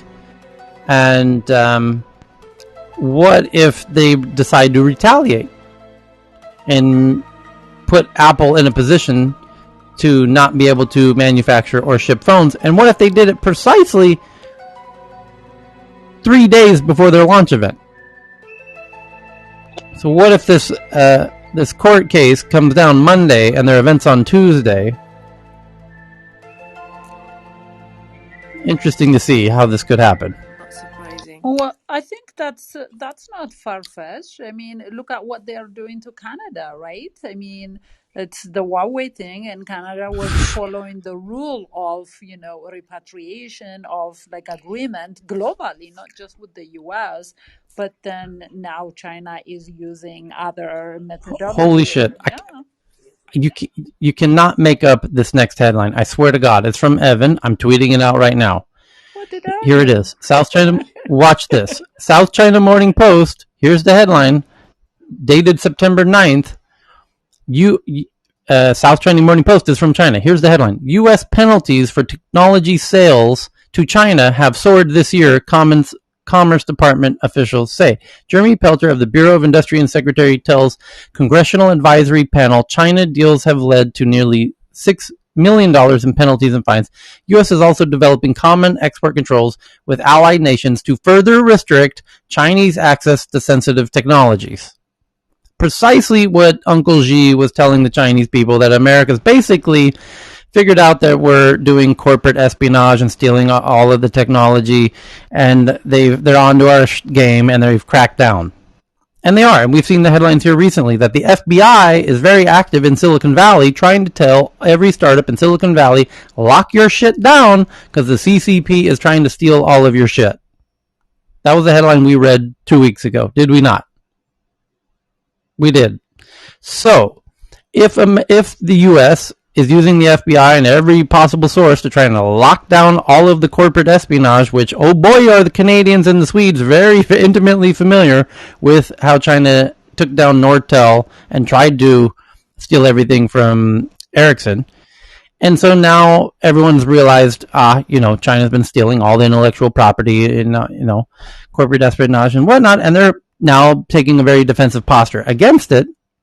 And now Uncle G's warning, shit, we're not going to get A's on the test anymore because the kid we were copying from realized we were copying his test. So they made out that was the big headline that was in China last week. It was get ready. It's going to get really tough. Things are going to get rough. The billionaires got to start spreading the wealth. We got to have common prosperity. And what if they retaliate on Apple? And Messi, you bring up a fantastic point. Look at what they did with Canada over the Huawei's CFO, Meng, who was being held in Canada, and there's a trial going on in Canada to decide if she should be extradited to the United States. Long story short, of course she's going to be. It's a mock trial. There's no point to having the trial. Of course they're going to extradite her to the U.S. In response, China is arresting and for giving a lifetime prison sentence in a very retaliatory way, and they're not even being shy about it. They're even making it hint, hint, wink, wink. If you want your Canadians back, don't send our person to the U.S. Send her back to China. I mean, they're being really obvious about it. So they have a bit of a record of playing that kind of a game of tit for tat diplomacy, and that's my point. What if this Apple thing turns into, we're hijacking Apple, or you pay up, or, you let go of Huawei, or whatever else. So it's going to be Apple needs to be careful. But by the way, Apple's really quickly moving into Vietnam. And I think this might be related. Cheryl? Is it related to why Uncle Joe and Uncle C had a conversation today? Oh, Cheryl. Oh, shit. We started out today by Cheryl saying, hey, just a weird little announcement nobody seems to have picked up on. Joe Biden just scheduled a video call with Xi Jinping for next week. He spoke today, I think. For today. So, and we don't know what it's about. Very interesting. Well, maybe Apple told Uncle Joe. To prevent unintended conflict, that's what they say. Sorry, Cheryl. Wild. CNN was saying wild. that actually the meeting agenda will focus on the tensions between the two countries and what's happening and all those things. That's how they left it, as just a general agenda of tensions. So there you have it. Yeah. Okay. So next one up is from Evan from the New York Times. AI can now write its own computer code. That's good news for humans. It says the new technology called Codex generates programs. And we watched this live. Is this dated today, New York Times? Was September 9th. New York Times, what are you doing? What are you doing? So this is about OpenAI's Codex. Which we watched the actual live stream announcement in real time here with Jean-Francois and everybody. Remember, Jean-Francois, when was the Codex launched? Let's look up the date. 4 weeks ago. We're probably now at almost version 2 of it. Right. So it was on August 10th, and we're now on September 10th. So it was exactly a month ago. So, New York Times, why are you writing a headline that says AI can now write its own computer code? We discovered that during the actual live stream on August 10th. Everyone else wrote their headlines that day. We discussed it in real time as OpenAI team was sharing it on a live stream on YouTube from their HQ. What are you doing a month later? What's the point of that? Yeah, we know this, New York Times, from a month ago. That's month-old news. Okay, so the next one is UK Health Department to end contract with Palantir. We covered that. And then Evan sends in this one that says, America struggling to keep up with other countries in exercise. We didn't know it was a race. So if we're going to turn it into an Olympic sport, then, we're going to have to flex and win the gold. But America's struggling to keep up with other countries in exercise, general health during the pandemic. New global survey shows that Americans aren't losing weight or feeling as energized during the day as much as others from across the world.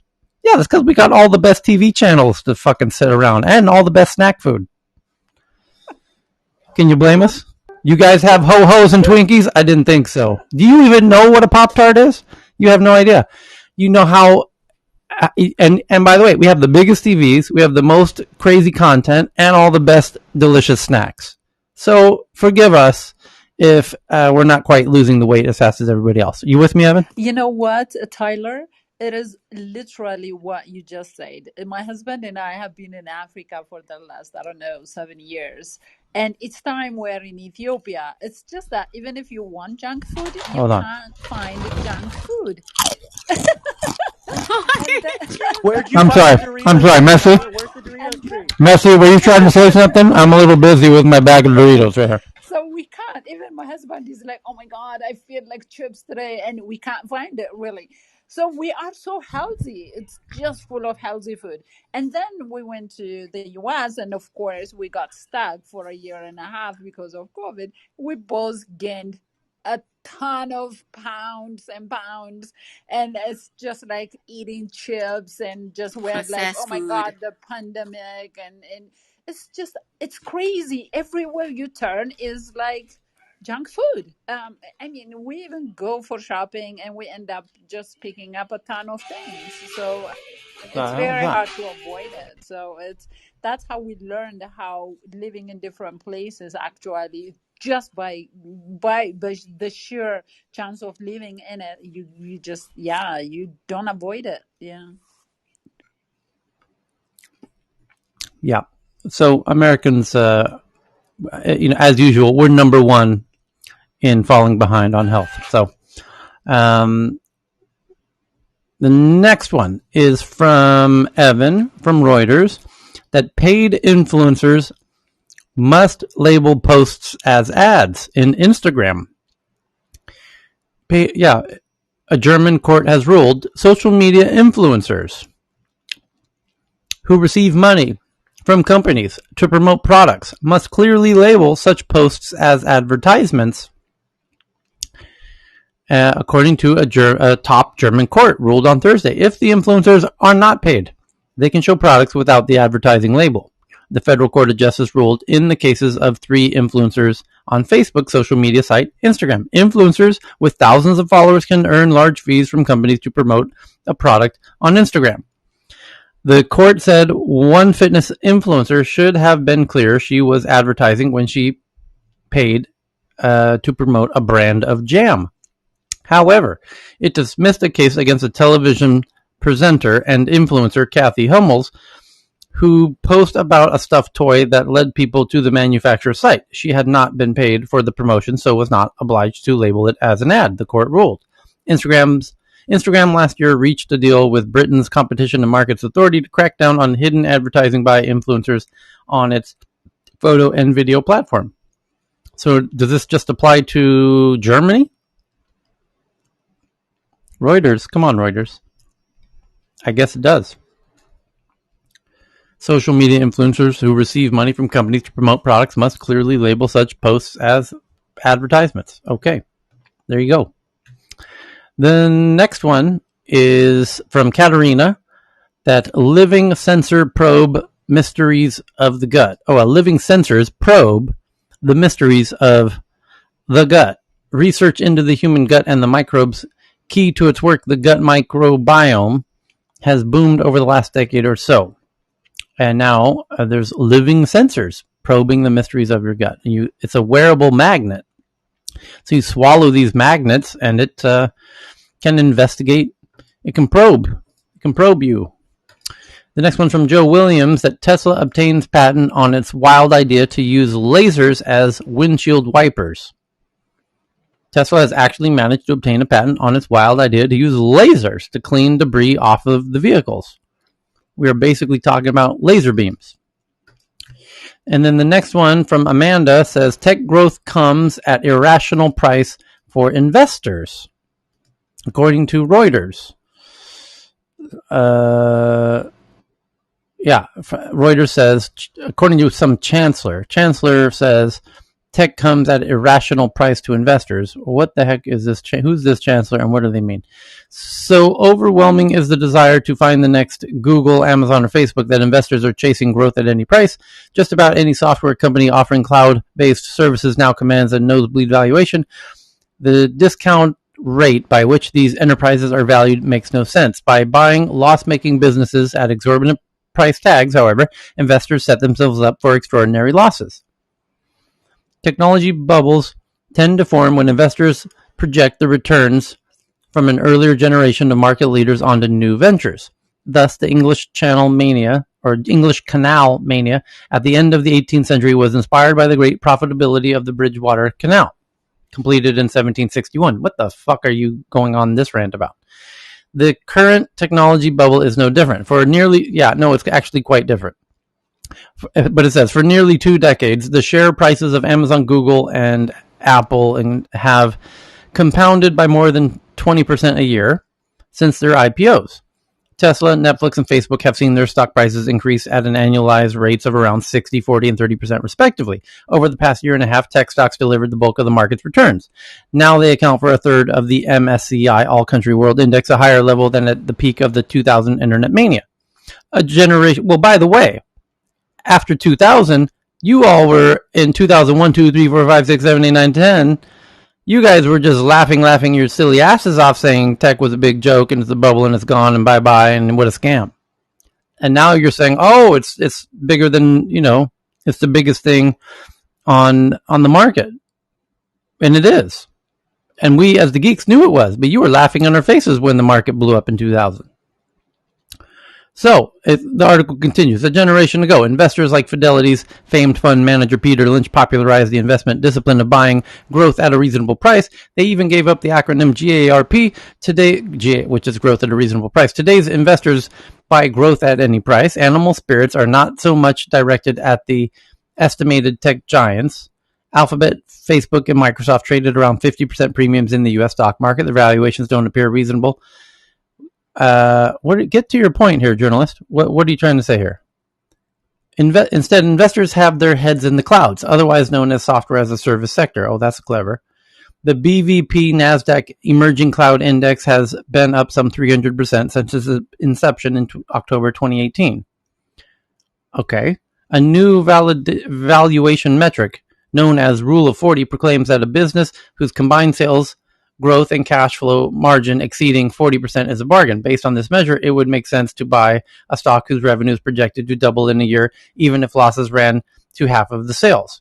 At current valuations, they will have trouble delivering. Earlier this year, the Australian investment team at TDM Growth Partners estimated the median cloud company to have grown of earnings of 30% annually for 10 years in order to deliver an acceptable risk adjustment. Okay, you're getting a little deep in the woods here, journalist. A study by strategists. No, we're not going to read your study by some strategist. Extravagant valuations applied to growth companies aren't confined to the cloud. True. You can have enterprise companies. They talk about Peloton. Okay. Tesla is the ultimate reality distortion machine. Back in 2015, Tesla executive Elon Musk proclaimed that the electric vehicle maker would grow sales by 50% a year for a decade. At the time, Tesla's sales were $6 billion. Okay, Tesla's valuation implies that it will dominate the market for electric cars. But as investment management associate CEO Vitaly, who cares who he is, points out that the element of time is ignored. Today's extreme valuations derive not just from the elevated expectations about exciting new technologies. Ultra-low interest rates have corrupted the discount rates needed to value companies. He actually has a decent point hidden in there somewhere. Investors appear to be applying a lower discount to uncertain returns in the distant future than to more immediate gains, a practice known as hyperbolic discounting. In Star Trek, no, we're not going to talk about Star Trek. You're getting fucking weird again here, journalist. Stop being silly with this article. And then they talk about Tesla's share price has more than doubled, but those wormholes will close one day. Really poorly written article here. If this is the problem with journalists trying to write about tech from Reuters by someone who's not a geek. Geeks shouldn't write about tech. And they certainly shouldn't write about the business of tech because it's really foreign to them. So, they struggle from a similar phenomena that, people don't go into politics. Like real geeks don't go into politics. I can't think of one. Amy Klobuchar is the closest, and she has some understanding of tech, which is fantastic. There's a real notable lack of any legit geek in any political sphere in America and globally for the most part. That's because we don't want nothing to do with that whole shithole mess. Nor do we really want nothing to do with the shithole mess of journalism. And so that's why there's very few geeks, legitimate geeks in journalism. There are a few. There are some fantastic ones. But they don't work at Reuters. So forgive Reuters for trying to write an article about tech growth. And they just struggle to grasp what's going on with the growth of tech. But that's okay. Because they should be focused on the lack of growth of journalism. It should really be their focus here. But the next article is from Damolaire from The Guardian. A study links too much free time to lower sense of well-being. Research shows there's a sweet spot and a subjective well-being drops off after about how many hours? Oh my goodness, what a perfect opportunity to play our favorite game, Tech News Jeopardy. Watch out for Messi. She usually wins. So the question is, research shows there's a sweet spot in the amount of free time that somebody should have. Over X number of hours, the subjective well-being drops off. 2 hours. After how many hours of free time? 2. 4. 0 hours, if you ask my wife. 19 hours. 1 minute. Goddamn, Messi won it again. What is going on, Messi? Why does Messi win every time? This is really bizarre. Yeah. I'm sure. The answer is 5. They said 2. Somebody else said whatever. You said 4. You won yet again. Well done, Messi. This is truly unbelievable. The score is now about 7-1. Everyone else has 1. Messi has 7. That's how weird Tech News Jeopardy. That's weird. Wow, Messi, you're weird even for me now. You're amazing. Okay, so the next one is from Katarina, that the Mu COVID variant outbreak in Florida has hundreds of cases detected now. The Delta variant remains by far the dominant strain, and Mu only accounts for 0.2% of the total cases. But the Mu COVID variant outbreak in Florida has hundreds of cases detected now. The next one, also from Katarina from USA Today, Afghan allies in hiding executed in the street. This is the one I was looking for. You remember when we were talking about this, when Professor Asif jumped in hot on the mic about the breaking news about how they caught somebody in a Manchester hotel who was quarantining. He was a Afghan commando. And I said, well, I had just read articles earlier today about somebody being executed in Kabul. Here it is.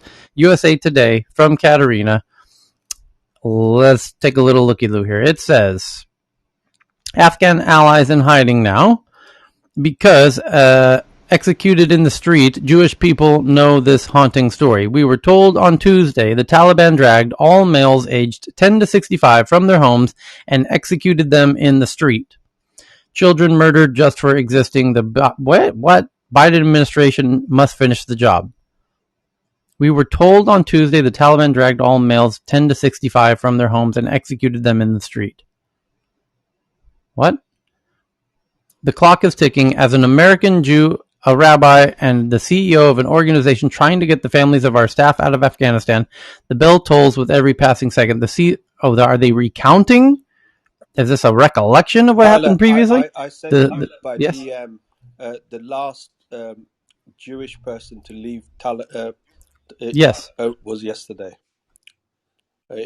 No, he left. He left 2 months ago. The news is from Reuters or I don't know. I can't remember now. But yeah, I've got one. I'm reading one right now from USA Today from September 9th, which is right now, and it talks about the clock is ticking. An American Jew, a rabbi, and a CEO of an organization trying to get the families of our staff out of Afghanistan. The bell tolls with every passing second. The season of reflection and reconciliation is upon us. Our names are being inscribed for life or death. Americans must make good honor pledge, and take concrete immediate actions and get these Afghan families and allies out. President Joe Biden must direct his administration to create an expedited process to evacuate them. This is a moment where we cannot wait until all the details are worked out. I can't imagine how terrifying it is to have been for those left behind to see the gates of Kabul airport shut and the last flight leave, knowing they will face the dangers ahead. The last member of Afghanistan's Jewish community left the country this week. That's really weird because he said he left 2 months ago. Well, it says on AP News, it says yesterday. This is getting very bizarre. He has done lots of interviews over the years, and he's been branding himself as the last Jew in Afghanistan for ever since the Taliban was there 20 years ago. So he was the last Jew, and he lives in the synagogue. I've watched videos of him. I've seen him do multiple video interviews, and he brings people into his house / synagogue, and he says, "I'm the last Jew of Afghanistan," and he explains why he's not leaving because he wants it to be known that Jews were in Afghanistan and always have been, and he never. If somebody leaves, then there will be a period in the history books that shows there were no Jews in Afghanistan. So he wants to do it kind of for the historical record that technically Jews were always in Afghanistan. So, but I read headlines 2 months ago that he left. And there were people lamenting that know him that were saying, shit, how unfortunate. And he said the Taliban, when it looked like the Taliban had not even come into Kabul yet. This is 2 months ago. And he's like, he can't risk it. He can't risk it this time. It's too close. And he swore he wasn't going to leave. And then that's why it was so obvious and on the tip of my mind. I was like, oh shit, he's leaving. I know who the guy is. I know his face. And he swore he would never leave. And then now, and it was even before America had totally left. It was like 3 days before the American military left. Anyway, never forget in a call. As Jews, we know the story all too well. We know that our staff feel helpless. They've been working tirelessly to save 123 people, many of whom have family members on our team. 73 of them and children are forced to play. As a Jewish social service organization, our reaction to this crisis is urgent and familiar. There are painfully obvious echoes. We will never forget it. As Americans, we have a moral obligation. All people of faith, we will be judged by our actions. What is the actual plan to save lives? This must not be reduced to politics. This is the most difficult article to read I have ever seen. The paragraphs they're barely legible. It's really bizarre. But the last paragraph says each of us should feel as if we're standing before the gates of repentance this season as the ram's horn blows a final time as we seal in the book of life and death. Let us never forget that we can give our allies a chance for life as well. The mission won't be complete if we leave. It's just a really bizarre article. So it's hard to grok what's going on here. But the headline says, Afghan allies in hiding executed in the street. Jewish people know this haunting story. Oh, you mean from the past? Because that's a little intellectually dishonest to be putting out a headline today about Afghanistan and executions in streets and allies. This is a very super confusing contribution. So I'm going to let that dog lie. Tyler, and Tyler, you yes, realize that next week is Yom yes. Kippur.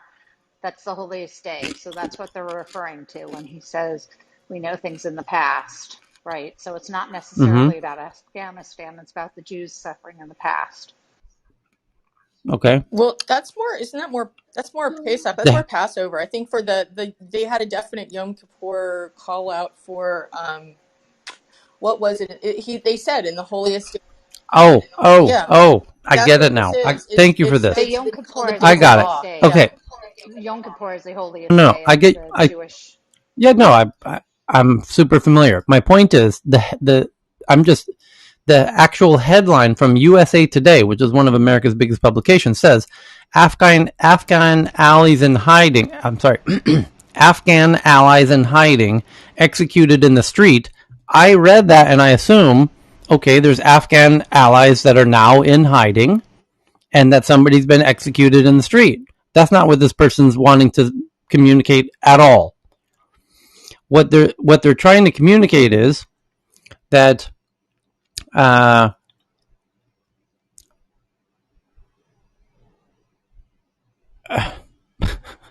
that they're trying to, as you said, tell the story of the difficulties of that Jews are familiar with, and they are about.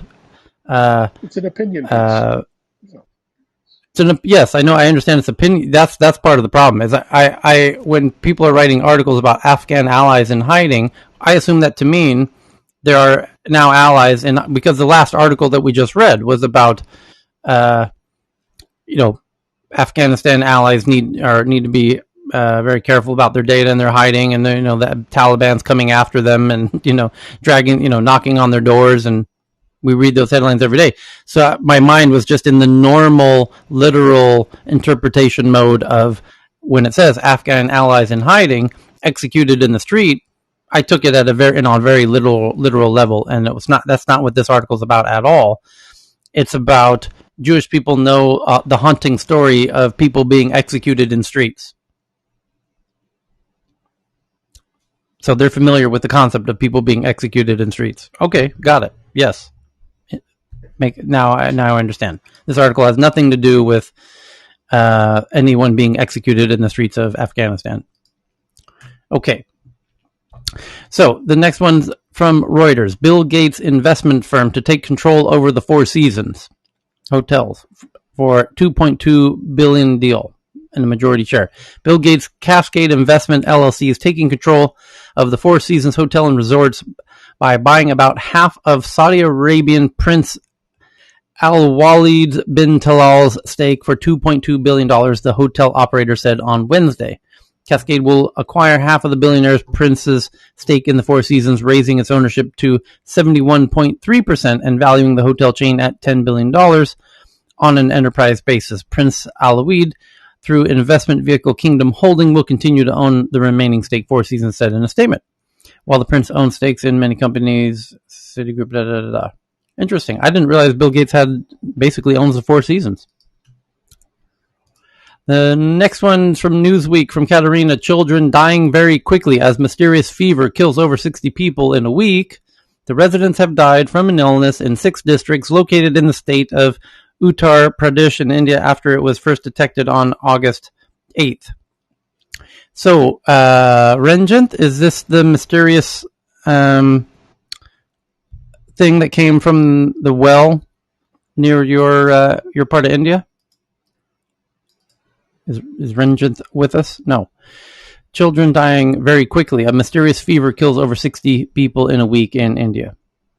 The deaths have prompted the area's chief minister to order an increase in bed capacities in hospitals. They've asked the health department in the state to conduct a detailed investigation into the illness, which has been described as a mystery fever by local newspapers.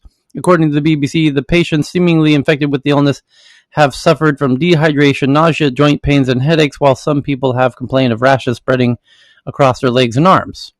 Of the people who have died, none of them have been tested positive for COVID, while physicians in the region have suggested that it may be dengue fever. No, it's not dengue fever, which is a viral infection spread by mosquitoes that is common in India.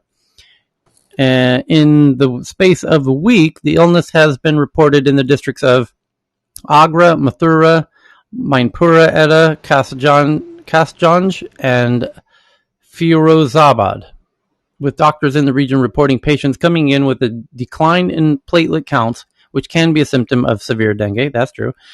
Dr. Nita told the BBC that the patients, especially children in hospitals, are dying very quickly. The principal and dean of the Autonomous State Medical Hospital in the region told The Hindu that although some of the patients are testing positive for dengue fever, not all of them are. The cases rose suddenly in the last 5 days, and 90% of them are children. Many of them have tested positive for dengue, but there are others who have shown a drop in platelets but have not tested for the viral disease spread by the mosquitoes. Meanwhile, when confirming that 40 children had died in the district, they claimed that waterlogging, lack of sanitation, and hygiene are the reasons behind the disease spread. The Independent reported that the response to the mystery behind the cause of the illness, which was first detected August 18th, said that the investigation will be carried out with teams formed to conduct a probe. Due to lack of awareness at the local level, the patients will be taken to private hospitals and clinics, the reporter said. After learning about the fever, the health department and administration appraised authorities of the situation at the state level. Directions have been issued to ensure adequate manpower at medicinal colleges. And so now you've got 60 young kids have died in a week of a mysterious fever. And they die very quickly. I can't answer whether it is or isn't, but I know there is talk about it being the same as the zoonotic virus in Kerala. But I'm going to actually message one of my colleagues in UP and try to see if there's any new actual intel on the research front on it, to see if they've figured it out yet. Yeah, let's hope so. And let's pray to God it's not mosquito. Yeah.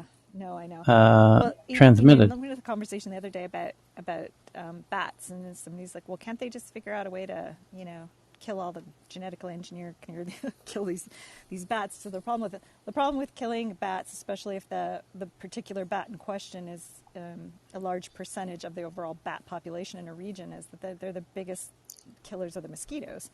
So it's like, right. you get rid of one and you fuck up the ecosystem for the rest. Yeah. So Dr. Fran sends in this one from MSN that the golden age of Silicon Valley's iconic perks is over. That may not be a bad thing. The pandemic ending many tech companies' iconic perks, causing many tech workers to re-examine their priorities.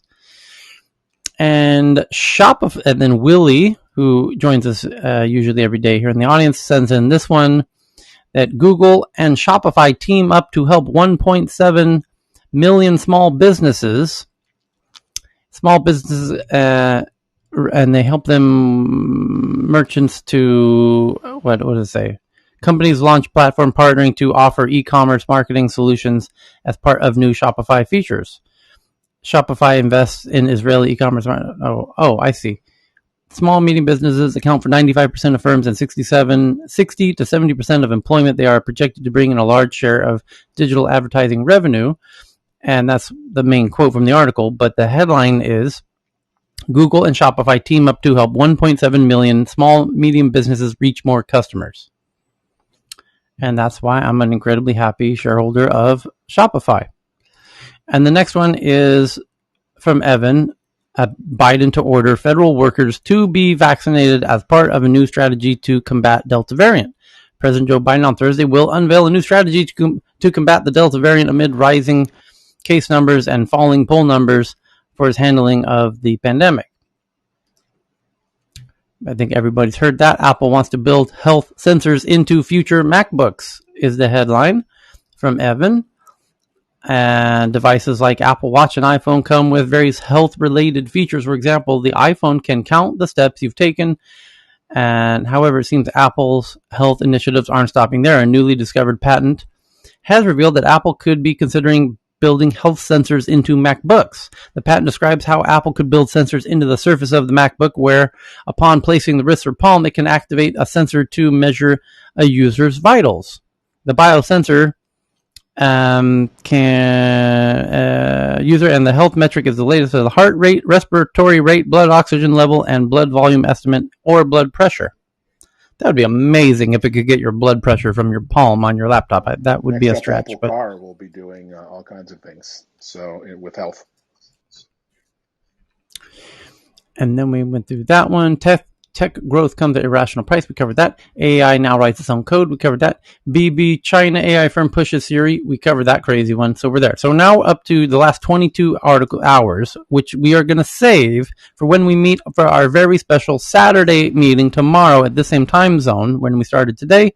And we will go all through all the tweets as long as it takes. That's what we do on Saturdays. And because there's not a whole lot of big popular tweeting headlines, but we get to go through all the tweets, and I have 22 hours to go now, plus another 24 hours when we get here. So I'll have nearly 48 hours of tweets to go through when we join again tomorrow.